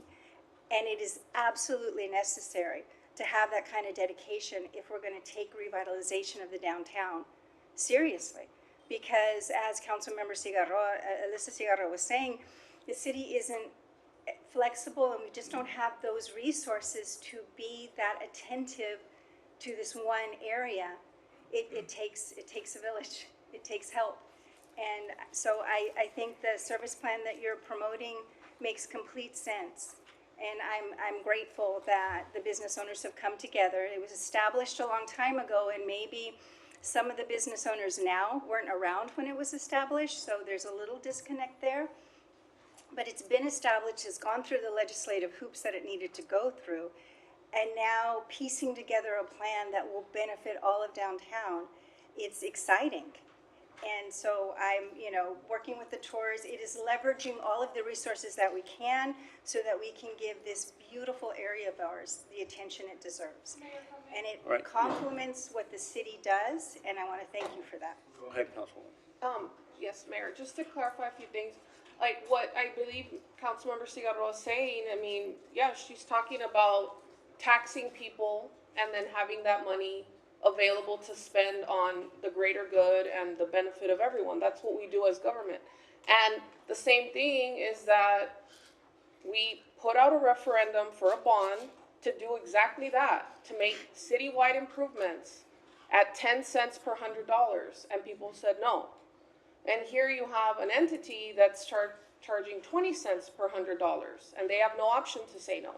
And as much as we would like to have our sidewalks clean, it doesn't matter if your sidewalk's clean if there's nobody coming to shop at your store, and if you overtax the business, then they're not going to be able to afford to keep their doors open. So that's the issue here, is the taxation. At what point does it become overtaxation? At what point does this business that's already struggling have, $4,000 to a struggling business is a lot of money. $2,000 to a struggling business is a lot of money. On top of all the other taxes that they pay. Because again, Laredo College, county tax, city tax, school district tax. I don't know if businesses pay school district tax, I'm not sure. But they do, right? Okay, and now municipal management district, 20 cents. I think the county, if you look at the different tax rates, the city tax is 50 cents per dollar. The school district tax is 50 some. I'm not exactly sure what our tax rates are for all the different entities. We can get that right now. But 20 cents is right. It's a good amount compared to the rest of the percentages, and I'll pull that up in a minute. So that's the concern, is this money that we're pulling from everybody then to be used to clean the streets. And again, if that's going to help bring customers downtown and revitalize downtown, and if that's the magic formula and everybody's just going to start booming and having customers and making money, then by all means, let's do it. But if that's not gonna help in that initiative, and then people are gonna end up closing their doors because they can't afford to stay open, then again, that might not be, that's gonna be counterproductive to the purpose of the entity. That's my concern. All right. Any other comments? Mayor, just for Mr. Rafnowski to have his 3 minutes on your public comment, because you haven't had that yet, I don't think. It's okay. All right. Would you like me to finish? Okay. Yes, go ahead. I will say, I don't believe the bid is the magic bullet for the downtown. It's the bid, it's the TERS, it's the city, it's the county, it's so many things. We need to throw the kitchen sink at it in order to really turn this around. One of our goals is also economic development. Business retention and expansion programs. As boards, I do research constantly, on my own time, trying to figure out other programs we can bring in. We have a major coordinate marketing and promotion. We have a major promotion problem with downtown. When you look at San Antonio, they have a website that lists all the restaurants in the downtown, the events that are happening. I know the TERS is working on putting up a real cool sign that's marking the rear of the street. That's gonna help with, the perception, make it more iconic, photos, all those things. Those are all things that us as board members have worked closely on in supporting. Another thing we're trying to work on, and right now we don't have a hired liaison, but in a way, as you see right now, as I discuss with you all and discuss individually with different council members, being a liaison with the city. The police department just gave us one, so we're working directly with the police department to coordinate like rapid solutions to problems in the downtown. That's something this board's working on. The facade improvement support, that's not us putting money ourselves up for facade improvement, but supporting those programs. Previously, our economic development director put together a program that we worked with her on. And then advocacy for downtown friendly policies. I'm sure you're all familiar with us board members coming up and talking about the vacant building ordinance that was going to with a good goal, filling up the vacant buildings, but we wanted to make sure that that policy was put together so it didn't create more damage. So that's another example of stuff as a board and as an organization that we work on. I'm not going to go deeply in the parking solutions. I think we've already kind of discussed that, but figuring out how to do P3s and activate parking, because the city of Laredo paid for a parking study that actually came back and said, we have the parking, you don't have the organization on how you're activating it. And it actually recommended doing P3s. District identity and promotion, like I said, is one of the biggest problems. I don't know if we're gonna have the funds to, we want to do marketing campaigns to energize people, not just from other cities, which there's already private businesses that spend a lot of money, for example, outlets, try to spend a lot of money in marketing to get people from other cities to Laredo. I think what we need to really help with is activating citizens. I am old enough to grow around when the downtown was still somewhat active. I have memories of it. You go 10 years, younger than me, and most of them never been to the downtown. So we do have a local problem of getting them to identify. That's going to take promotion and identity. Downtown websites as an information hub, I've already started putting it together. Only one person, and I'm not an expert, so we do need help on that. Mayor, And then, if I may. yes, go ahead. So I see you trying to do all this, and I'm hoping that this comes to life. That's what we want to see. But my question to you, is there a tax that we're gonna? It's just questions. That's what I'm asking. It might be crazy, but is there gonna be? Are we gonna have a special tax or like the vendors that are here, like right there? Are you gonna have vendors? Are they gonna have to pay another tax and another permit fee because of the area where they at, or the downtown area? No, I think I understand the question. I'm thinking, maybe I'm not explaining myself. Okay. Let's say you have vendors, we have an event going on downtown. Are the vendors gonna have to buy our permits and then have to buy y'all's permits?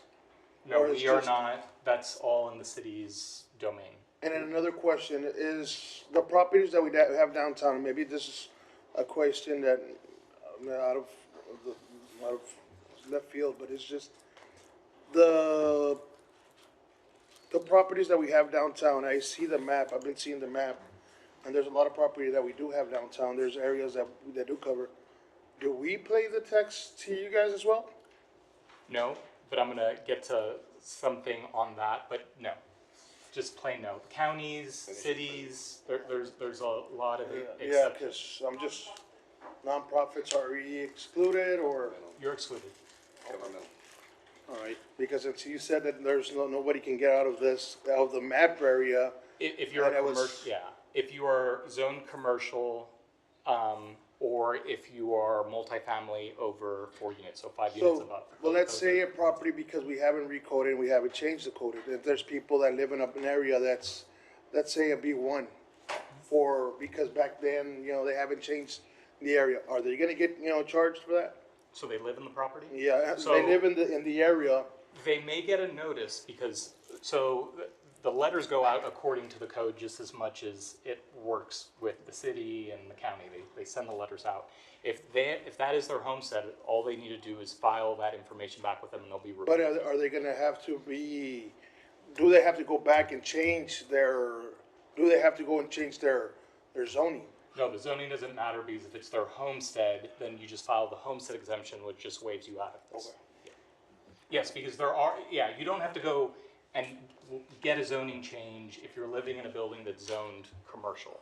As long as you then file for homestead, because it's your homestead, it exempts you. Yeah, but there's areas that they have their zoning and it's like a B1 or B3 because it was zoned like that, but back in the day, they made a home like there. And people wanna move out or they just have that home, are they gonna be charged that tax? You're asking if they, Based on the if they zoning. don't You're live going based there, on the but zoning, right? But it looks like a residential home. But it's you're zoned still, commercial. you're going off of what, based on the zoning, or you're gonna go based on the zoning, or you're gonna based on the, if there's facade of a property or the business? It's not a matter of what it looks like. The first, so it's a two-part check. It's a homestead. If it's zoned commercial, it may look like residential, but if it's zoned commercial and no one lives in it, then it's a commercial property. If it's zoned commercial, but someone lives there, they just file their homestead as proof and then they're removed. So the zoning is just how it all gets piled together. If it's to go a little wider, if it's it can be commercial, but a 501c3 owns the property, it's exempt. If it's commercial and someone lives there, they just file that it's their homestead and it's exempt. They No, need I'm to- just saying because there's a lot of properties, I'm seeing the map and it extends to all the way to Santa Isabel, and there's areas that there are homes that they might be, commercialized, they have the area, the zoning of commercial, but they're homes and people live there. If they live there, they just need to file their homestead exemption and then they're good. Yeah. So, one question I do have, my understanding it's already working, right? This entity is already working? Yes, we are meeting. Yes, sir. So, if this functions well or does not function, is it reversible? Can city council take action? If I may, city council may dissolve, the bid by ordinance with a, 2/3 vote, so it requires 6 votes. And, the requirement would be that, the bid would, not have any outstanding debts. So that's when you dissolve. Okay. Mayor, and Yes, go ahead. excuse me, the entity is already collecting as of now, correct? Yes, sir. Thank you. Mayor, if I may? Yes, go ahead. So, Zone, if we did dissolve it and they had money based on taxes that they had collected, what would happen in that scenario? In that scenario, it just needs to be, the funds needs to be dissolved. There would not be a refund, it'd just be, redistributed, I believe. I can get further clarification, but, the key point is it can't have any outstanding debts. But yes, whatever is in their account, I believe would go back But to that. who set the key point? Who Oh. determined the key point? It's only if they have outstanding bonds and debts. The bid has. So if they right take now, on a don't have any. debt, we can't dissolve them? Not until. You have to you pay it. satisfy the Yeah, debt. Yeah, either city council can pay the debt or or you can have. And if they have money in the bank, let's say they have $1 million from assessments, what happens to that money? It would belong to the city ultimately, because, you know, if you dissolve it through ordinance, then it'd still be a public fund. And what is, the ordinance says 2/3, or is that a state requirement, or that's? State requirement. The state requirement says that council may dissolve through an ordinance with 2/3 vote or 6 votes for you all. Okay, and I did get the tax rates, and I did want to read them for the record. The city of Laredo tax is 51 cents per $100. Webb County is 38 cents per $100. UISD 72 cents per $100. LISD is $1.16 per $100. And Laredo College is 23 cents per $100. And then the municipal management district is 20 cents per $100. But that only applies for that map area and only for the businesses, not, so that's the additional tax on there. All right? Mayor, if I could, just one little piece to add to this as well too, because I think this is a great ongoing conversation, exactly for what the downtown needs with that. Back in the last budget cycle, on March 30th, I did provide the city council with that. And I think the challenge we have anytime we're doing these items is making sure that we put the right information together. And so I'd ask for everybody's help to make sure that staff knows exactly what information you'd like to talk about with each one of these entities. But back in March, in this last budget cycle, we created a downtown reinvestment policy.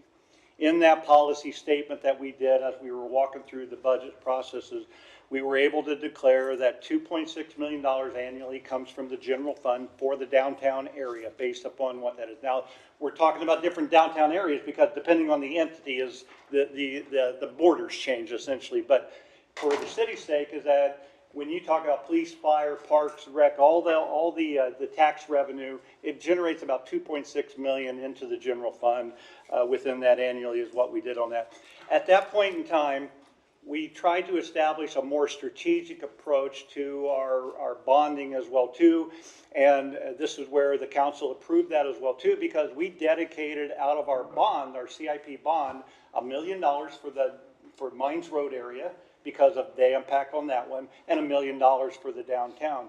What we said in the downtown reinvestment policy is that over the next 3 years, we would try to commit $4.5 million of our bond type money into the downtown for exactly the conversations that we're all having about trying to figure out how to revitalize the downtown. Within this document as well too, it did talk about the property owner incentives because we talked about the facades, the chapter 380s, we talked about the permit navigation for downtown, early action, the public-private partnerships. And so everything we've done for the last year has been to develop out this better structure as to how we define success for the downtown and all of that. But I wanted to make sure I shared that as well too, because we will get together the data for the CDBG funds. We'll get together all the other data. We had started that process this last year within the budget process, and I would like to make sure that we kind of bring it back because I think the idea is that I've always felt that the downtown, we have a lot of brain power working on trying to revitalize downtown. I think the thing is that we have so many needs to try to get there. We're all trying to take care of a piece of that, and I think we just have to stay closer in check with each other as to what we're doing. So I appreciate everybody's efforts on that. Mayor, if I may, I just have a clarification. You said 2.6 million is what we generate, 2.6 million annually is what we support our core services in the general fund for this downtown area. Okay, 2.6 million, does that include the money for Bethany House? No. Does that include the money we gave to the It does not church? include Bethany House, it does not include any of the Hamilton, the Southern Hotel, all of the tiers, yeah, it does not include any of that. This is the Does that cost. include sweeping daily? This is part of our cost of regular police service down there. The service that we provide the entire city, when you take and you divide up the city by assessed value, that is the amount of money that we are taking from the general fund to devote to the downtown to make it through the day. But does that include the daily street sweeping? Does that It is include the being sidewalk covered, cleanliness? but I would say that the daily street sweeping is covered in these numbers because it is covered in public works. But, so yes, it would be included in And- that for that number. and just- I'll answer that, just yes. And just to clarify, the business owners downtown are receiving those services with their tax monies that they're currently paying just in their city taxes? Correct, yes. That's coming out of their city That tax? is, that is coming out of their regular 51 tax cents rate per to the city. hundred. We are providing that down there because of the critical mass of the area. Yes. May I? Go ahead. Could we get that breakdown? Because that's in requesting information in the past, we haven't been able to. Yeah, I gave this to the council back in March of last year, But but the yes. 2.6 million of the Yes, service. yes, I can and do that. exactly which funds are funding what? I mean, which fund, like whether it's federal funds, in terms of projects that Certainly. are Certainly, yeah, getting yeah, downtown? and that's where, yes, I will get you the breakdown for this. Also the This 2.6 this million. is essentially the general fund broken down by assessed value. So this doesn't take into account actually federal funds or anything. This is our property tax, sales tax, and essentially the bridge revenue that comes over. Correct, and then if we could just get that breakdown Yes, of yeah, not a where problem. exactly Not a those problem. funds are That'd coming be, but I think we recognized this last year is what I'm trying to say with this as well too. And we have said, let's do a more focused approach on for the downtown and actually the Mines Road area as well too. Because at a time earlier in your careers, it was put forward to the council that both of those areas are determined to be an important area for the city. And we never brought that to, what does that mean, other than designating those as important Mayor, areas? if I We may? did that last year. Mr. Knapp, thank you, but just to clarify, it was on our time on council that, Yes. that we that Correct. we were part of the decision that made those two areas priorities in our strategic Yes, ma'am. planning. So just wanna point that out because, I don't know if the council had made that a priority before, but when we No. came in 2020 and we started having our strategic planning meetings, we said, and the whole council at the time agreed that those would be, priorities. But, I know, Mr. Rafnowski, we'd like to finish hearing your presentation, but Mr. Neb, can we get Mr. Orfila, to come after Mr. Rafnowski? Cause I'd like to ask him a question about the daily street sweeping and versus the comparison to the other areas. We'll get him in, yeah. So just to clarify, this budget breakdown was based off an estimate we did in 2025. So this is what's on the service plan. I know you heard me say right now, what we're hearing from our collector, it's 310,000. So it is lower. A lot of those reasons being, to the point being discussed earlier, where when we did our budgeting estimate, there was a lot of commercial properties that are listed there. There was a lot of 501c3s we didn't know about. There was a lot of homesteads that, until you really dial deep into it, we didn't really know about, and that's why it shrunk it down. So right now, our budget is class, which is clean and safe streets. Parking liaison, we were shooting for, in our original budget, 75%. We're trying real hard to punch above that. For management and administration, that's auditing, bookkeeping, all those different little things that go into managing a municipal management district. That's 20%, and then 5% into district identity and projects. So that's coming out to our total estimated budget. We're gonna have to revisit all that because what it's looking like right now is it's gonna be 310,000. Going on to the Mayor, assessment. I have a question. Yes, go Can ahead. we go back to that previous slide? Management and administration, does that mean that you guys are staffing people?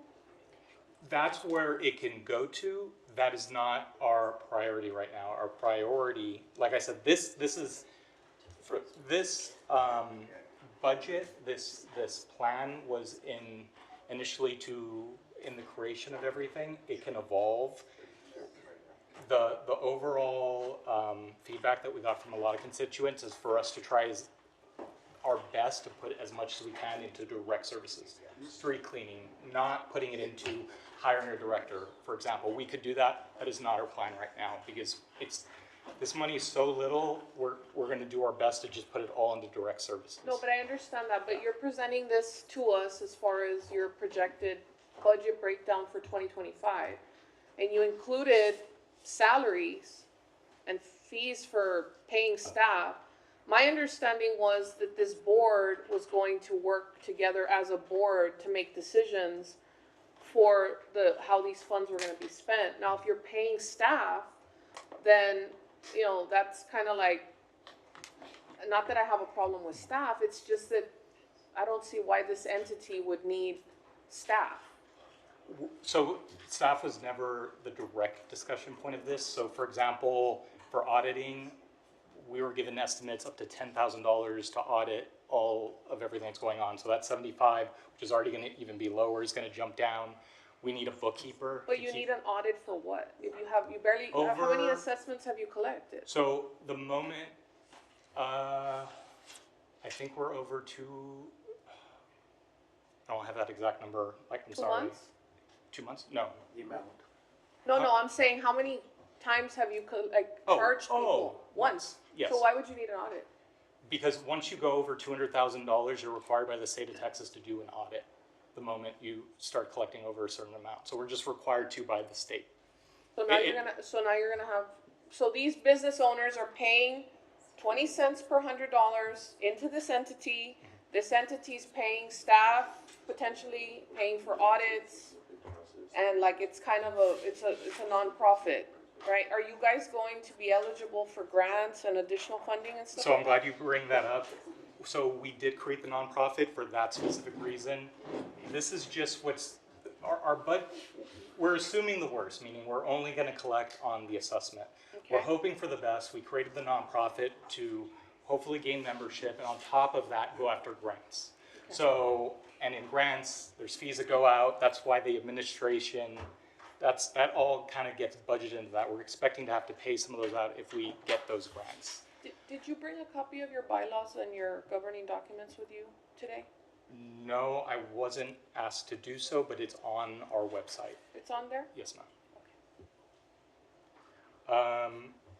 So moving on to the assessment impact, I just kind of wanted to show what this truly comes out to. You know, a property valued at $100,000, it comes to an additional impact to that property owner business, or that property owner, to $200 a year, $17 a month. So I also did, with the wonders of AI, dumped in all of the different properties and what they were being assessed. And we found out the median, so meaning the vast majority of the properties that are being assessed, is actually, it comes out to about $222,000 in property value, which is about $445 a year, which is $37 a month. Those $37 are buying those. What we're trying to do is those immediate impacts of cleaning. I think we all know you can't hire someone for $37 a month to clean in front of your business. That's an immediate, you know, really strong economic impact. I wanted to show the actual impact to these businesses. This is what we're talking. Not to say that this is a little, not to say it's a lot. I just wanted to show that transparency of what this is really looking like when it comes to the property owners. So city services, the transition opportunity. Current city services in downtown, from what we've been able to get from the Economic Development Department, there's tree trimming throughout the downtown area, periodic power washing of sidewalks, power washing on public buildings. You guys actually own a lot of property in the downtown, so there's a lot of that you guys are already maintaining around the sidewalks. Ad hoc cleaning as resources allow, the squeaky wheel. You know, there's property owners that complain about the power washing in front of their business, which once again is not a requirement for the city, but the city, you know, tries to help when they can. So they deploy those resources when they can. This is all the feedback we got from speaking to staff.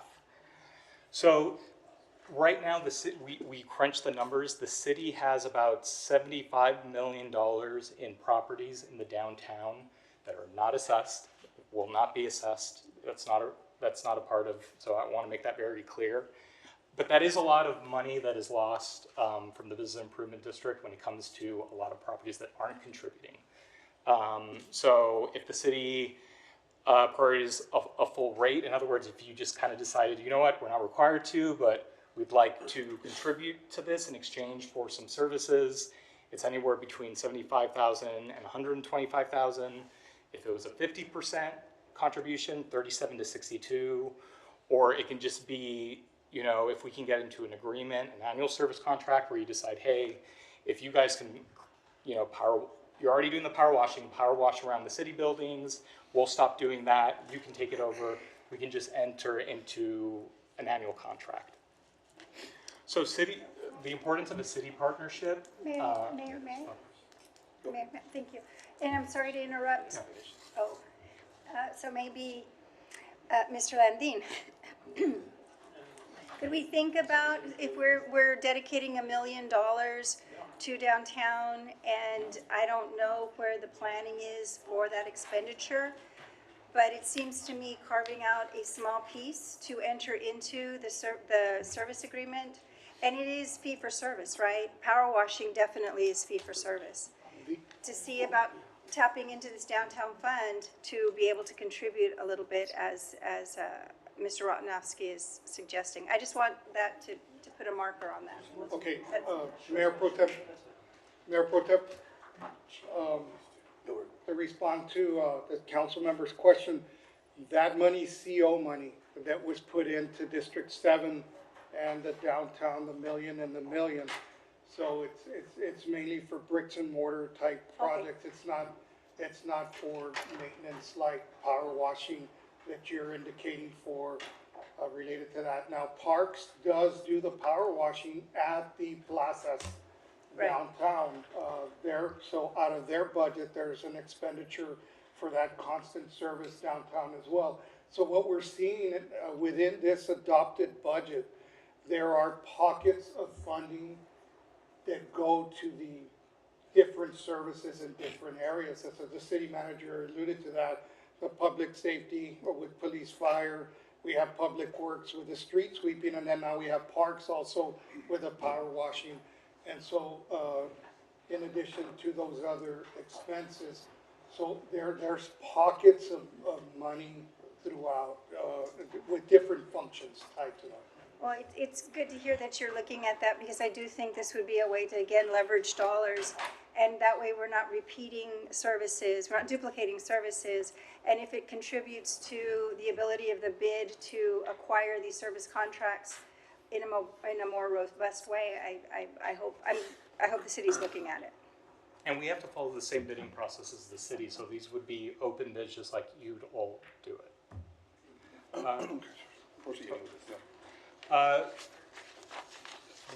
sorry. So immediate impact, like I said, $310,000. We're hoping for the best, but we feel like we're probably going to have to narrow our scope once those bid proposals come in. But our goal is if we can get some additional revenues, daily power washing, cleaning crews, supplemental security patrols. That is, like I said, clean and safe streets. That's still a priority of ours. Rapid graffiti response. That's something we can target to. Professional marketing. On the infrastructure side, working on the city for new and upgraded lighting fixtures, wayfinding signage installation, and the maintenance of those, because I know the TERS is actually doing a lot of that right now. So making sure those remain clean. The maintenance of the TERS improvements, that's the other part. So we can be a little more efficient when it comes to services that possibly the city is providing that we just take under our wing, under a service agreement. We do the competitive bidding. Specialized contractors, no overhead for equipment or storage maintenance. These will all be contracted out. Performance-based contracts and focused service area, not citywide. Right now, the city gets pulled in every direction. Our goal is to really, well, it obviously is to focus on the downtown, but to be very involved with those property owners so that we can rapidly respond when there are issues. So why the city partnership could matter: it signals confidence in the private investors, enables faster, more comprehensive improvements, shows unified vision between public and private sectors, enhanced services around City Hall, municipal facilities. Like I mentioned, a lot of business is done for the city in the downtown and owned by the city, improve image for city employees and visitors, support the city's own economic development goals, alignment with the Viva Laredo Comprehensive Plan.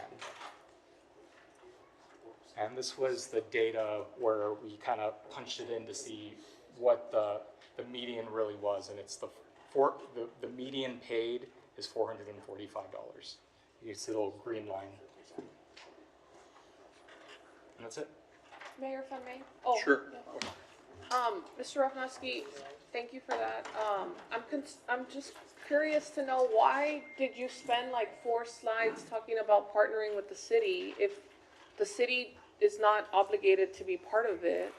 And it's like a pitch for us to be part of it, which I'm not comfortable with that. But I do have a question for you, your answer to my previous question as far as where I can find the bylaws, the governing documents and the bylaws.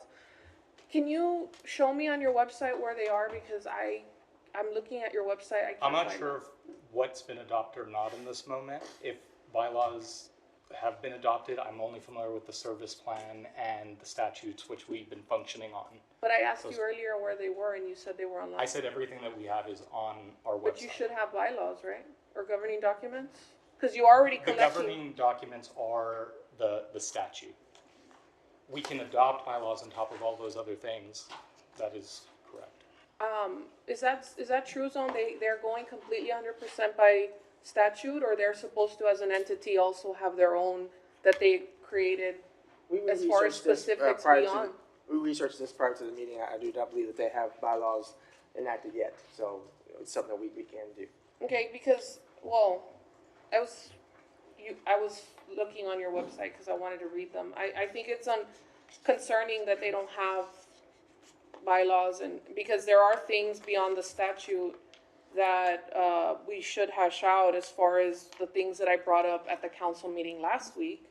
And then the whole taking on the debt is concerning to me, because once you guys go and take on debt, then it's gonna be a lot harder for us to, do something if, for example, there are things that are just, let's say there's a problem.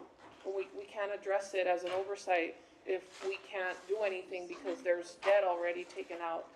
So I do think we need to have some oversight as far as approvals go for the taking out of the debt, and to restrict that borrowing in the bylaws. I think my intent with coming here today, for this workshop, was to hash out some of this governing document bylaw stuff, because you have an entity that doesn't have them, and it's a nonprofit without them. I understand the statute, but there should be bylaws and there should be governing documents for the entity if it's going to work. And then I just think that the pitch for the city partnership was a little bit premature. So just to be clear, the only reason that was in there is that was actually being discussed with staff previously. And I didn't really know what to bring to all this, but the highlight there is we're not begging for those funds. It's the fact that we can possibly be more efficient. Those discussions were happening with city staff for the past year.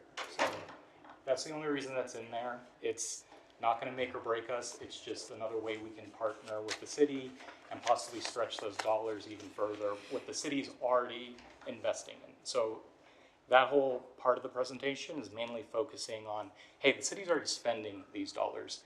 Can we make them more impactful and be possibly a better steward in bringing better, services? That's the main goal in that. Okay. Any other questions? That's it, Mayor. All right.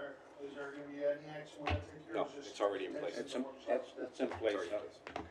That was just a presentation. Mayor, if I may. Go ahead. Request to go to executive session pursuant to Texas Government Code Section 551.074 to discuss city manager's annual review pursuant to the terms of the city manager's employment agreement and any of the matters thereto, to include city staff, attorneys, and maybe any other person for the city that is deemed necessary. Motion? Thank you, Mr. Rochnovsky. Yes. Thank you. Second for discussion. Second for discussion. The question also, do we have a cutoff time for today? That cutoff time? Do we? We don't? And the Priorities Procedures Manual, it's 10:30 PM. 10:30 PM? All right. Well, Mayor, I did wanna, before we go into executive Yes. session, as far as this workshop goes, I think there was a lot of things that haven't really been hashed out. And my understanding is that we were gonna get to the bottom of some of these things. So what are we doing now? We're just gonna have another workshop, or we're just gonna, like, this bid is just gonna continue to operate and? Mayor, my recommendation to the council is that we do have a list of activity that we still have to address in special workshops or special meetings. We will be polling for another special session or a workshop at the last week of February, because the week after that, we're in DC, and so we will not have our council meeting on the regular time. So I expect that we'll have special sessions on either side of that.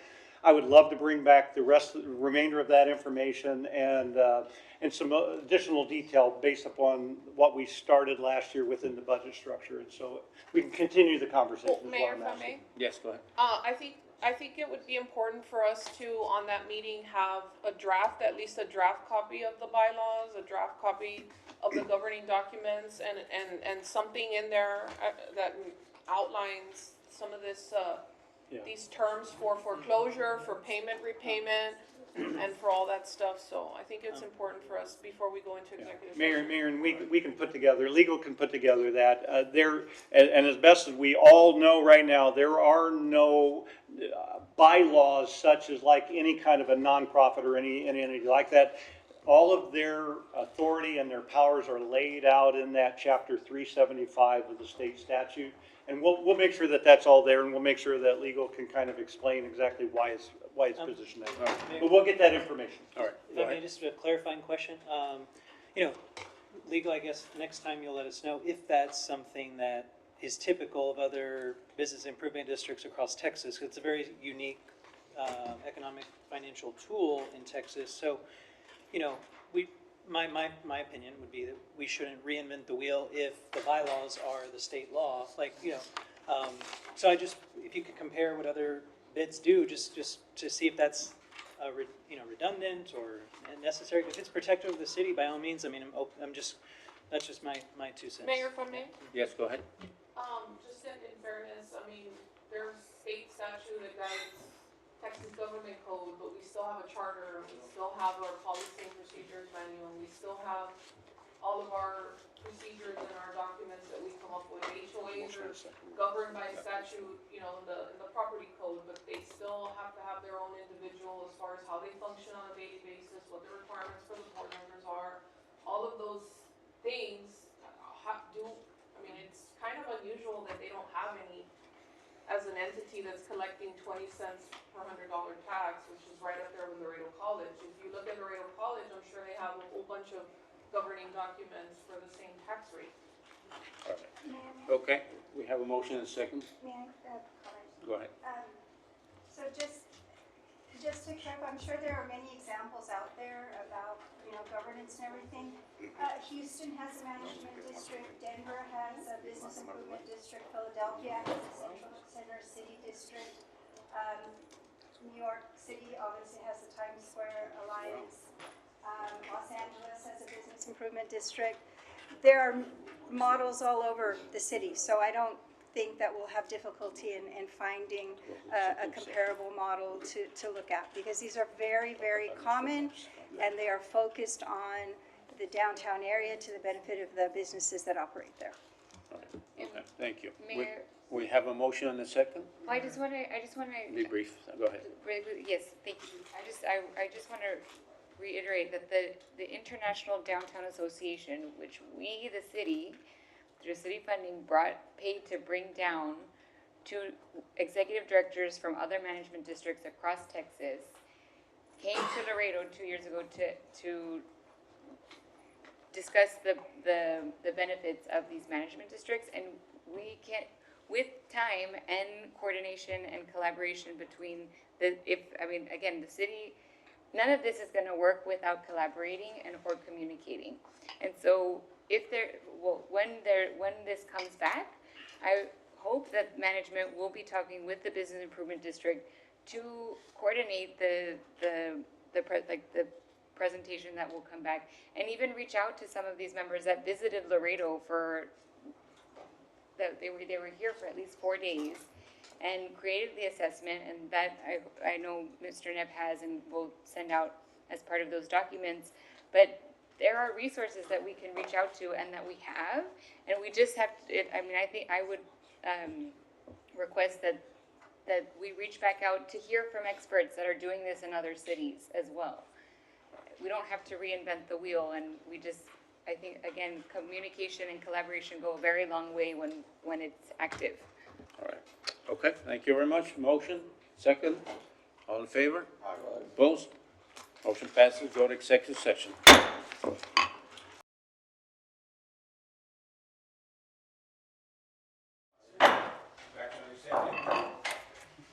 Pursue the directive.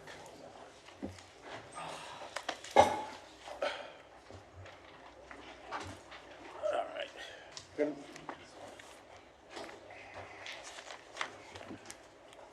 Last item. Mayor, if I may, I'd like to make a motion for the executive session, item number 4,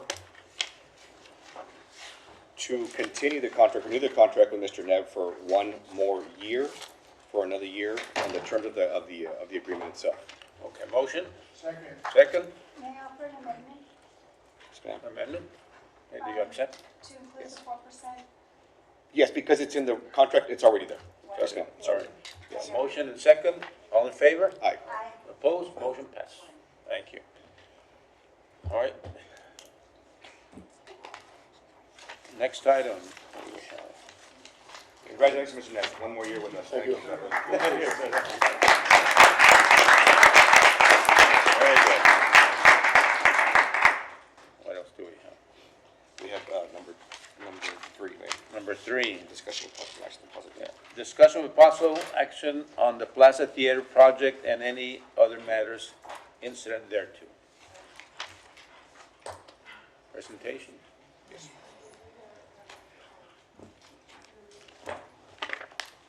Good afternoon, Mayor. Elio de los Santos, City Engineer for the record. If I may pass this. Yes, go ahead.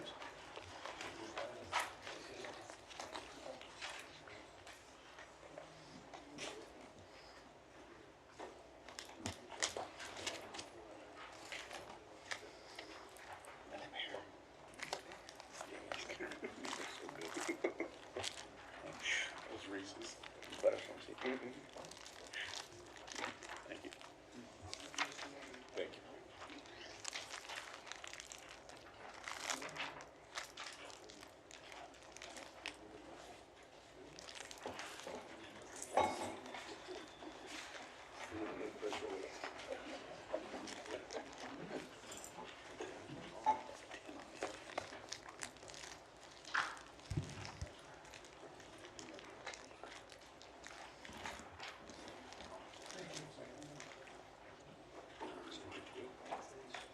Mayor, if I may, Go ahead. I would like to just recap from our previous council meeting.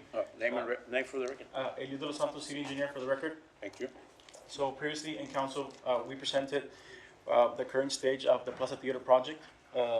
Right now, we're on phase 1 and phase 2 are ongoing projects. Phase 1 is a roof replacement, and then phase 2 was recently approved by this council to award the contract in the amount of $1.7 million. This is for the envelope and facade enhancements. And your screen, you also have the funding sources that we have. We had HUD funding on one side, which is $750,000, and then capital improvement funds, which is $10 million. So currently on our balance, we have $8.7 million, which is on the screen on the right side. So on previous council, we were directed to go back we met with the consultant and see what can be done with the available funding, because I was advised you that the plan of the multipurpose was in excess of about 17-18 million. So council directed me to go back with the consultant and come up with a plan to see what can be done with the money that we had. So that's what's you have in your hands right now. Mayor, I'd like to make a motion to approve. Mayor, give me a second for discussion. For discussion, go ahead. So, 8 million, what is it, 8.5? 8.5. Now, what would that give us? So that would basically restore the Plaza Theater to the original way it was. Just we'll clean it up, operational, functional. That's And what it to did. get us to the original way that you planned it back in, what was it? Next year it will be 17 million, and that is including the phase 1 and phase 2, which is the 400,000 for the roof and the 1.7. So the additional money that we need to complete it is 17 million, and we only have 8.7. So where I'm going with this is maybe, I mean, we can have this conversation, I don't know, with my colleagues as well. I know that there was some money moved around from Slaughter Park going into, they were trying to put it in the Buena Vista, but for some reason we couldn't put them on. But I'm just wondering, can we use that money for the Plaza Theater, saying that it was already allocated for District 8, I'm sorry, that's at 7, District 8. Using that funds going back to District 8. Just since it was already going to District 8 for Slaughter, we moved in, we decided to go somewhere else. Can we use that funds so we can finish out a project? And if we do give that, what would be the time frame? If we start this project, what would be the time from the beginning and finishing? So if we start the project with the $8.5 million restoring to the original theater, we're estimating about 18 months. Taking into account, if we go with this phase, there's some design changes that we have to do because the plans were already at 100% for the ultimate. So we're talking about 18 months. That's construction and design. Yeah, but, okay. So So, No. so, Yes, go ahead. Mr. Dos Santos, so with the $8.5 million, we could restore it to its original theater, what it was back in 1947 when it was initially built, correct? Correct. And I'd like to amend my motion to accept that, to get this done. This project's been waiting for year after year after year. I'd like to make a motion to accept that to happen, please. make them, give me a second. Second. Let me Second part of ask discussion. what happened? For it to get restored as its original, what it was originally restored for, we're talking about historic area downtown that we've been looking for years and years, Right. and to make it back to its beauty, what it was when it was first made, first built. First and foremost. With the 8.5? We'd have enough, right? That's exactly. right now you have what we're- 8.5 as the estimate, Yes. and our funding is 8.7. So Exactly, we have we're right there. Okay, Mr. Neff, this is a restoration only? Yes, sir, Mayor and City Council, what is being asked to do is, rather than to improve it as well, salvage it as the historic value of what it is. I think we talked a little bit about it being an iconic building, and because what we found is that we were still missing some variables within that if we were to do the design. Think of it kind of like the sports complex as well, too. We got done with phase 1. We're already starting on the phase 2. That doesn't mean that we own the properties around the Plaza Theater now. We have the opportunity to evolve as we move forward. The conversation and the recommendation from city management is that we restore the historic value of the building first. That's what's on. And we commit the dollars that we have to that. All right, Yeah, that's good number. all right. Can I ask a question? May I, Mayor? We have a motion and a second. Okay, be brief, go ahead. Yes, my only question is really just the operational function of the space. Like, I don't feel like a lot of thought has gone into it, and especially just sort of going back and forth, like, at spending this amount of money and not knowing the operations and how to make it feasible when we've invested the money. Just concerns me. Oh, Mayor, then, If I to may. play off that same Yeah, question. go ahead. So have we done a feasibility study on this, and have we done a feasibility study on this project? We did a site use study back in 2024 on this. And what was that report? I mean, what is the feasibility of this? Because, I mean, Councilmember Cigarroa is correct, that we are gonna be putting a lot of money into this project, and we don't even know if it's going to be worth it, or usable, or make money, because I think we've already kind of gone down the route as far as restoring it back to a theater. And we've all seen what happens to theaters lately. They go out of business, right? Mayor, if I may? Hold on, I'm still talking. Yeah.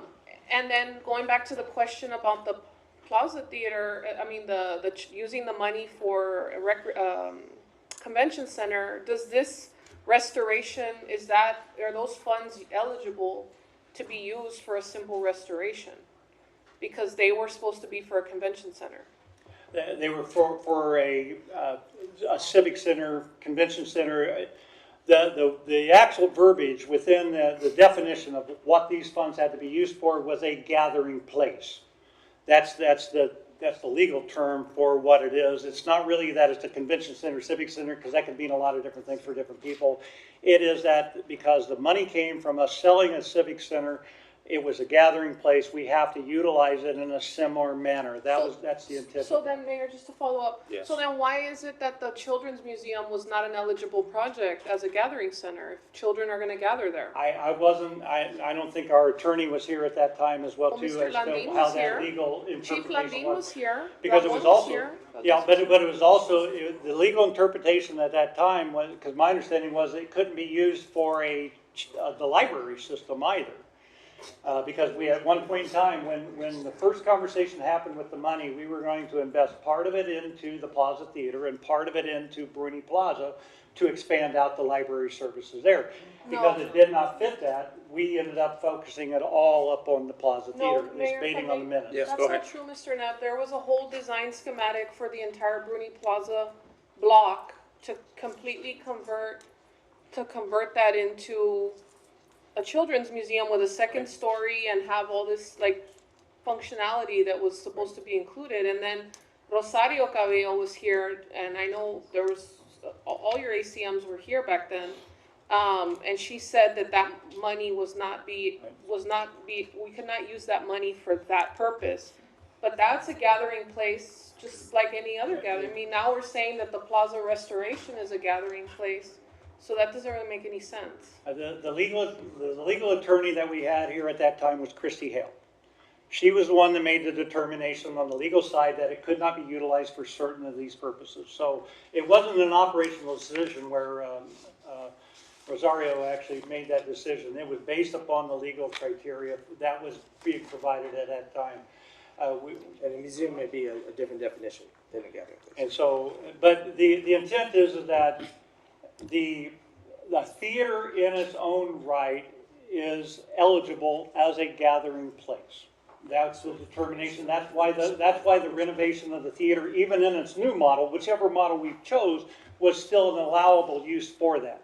The conversation we had with the planning and everything, and in those conversations, because I know I got interviewed as well too, the challenge we had is that if the intent was the council was to make the Plaza Theater self-sustaining, I don't know if that's even viable with the restoration of what it is. If the intent is that we salvage the historic value of the facility and we save it for the historic value, then what we can do is we can complement it with some offices in there. We can complement it with some other types of uses. Because the predominant area remains a gathering place as a theater.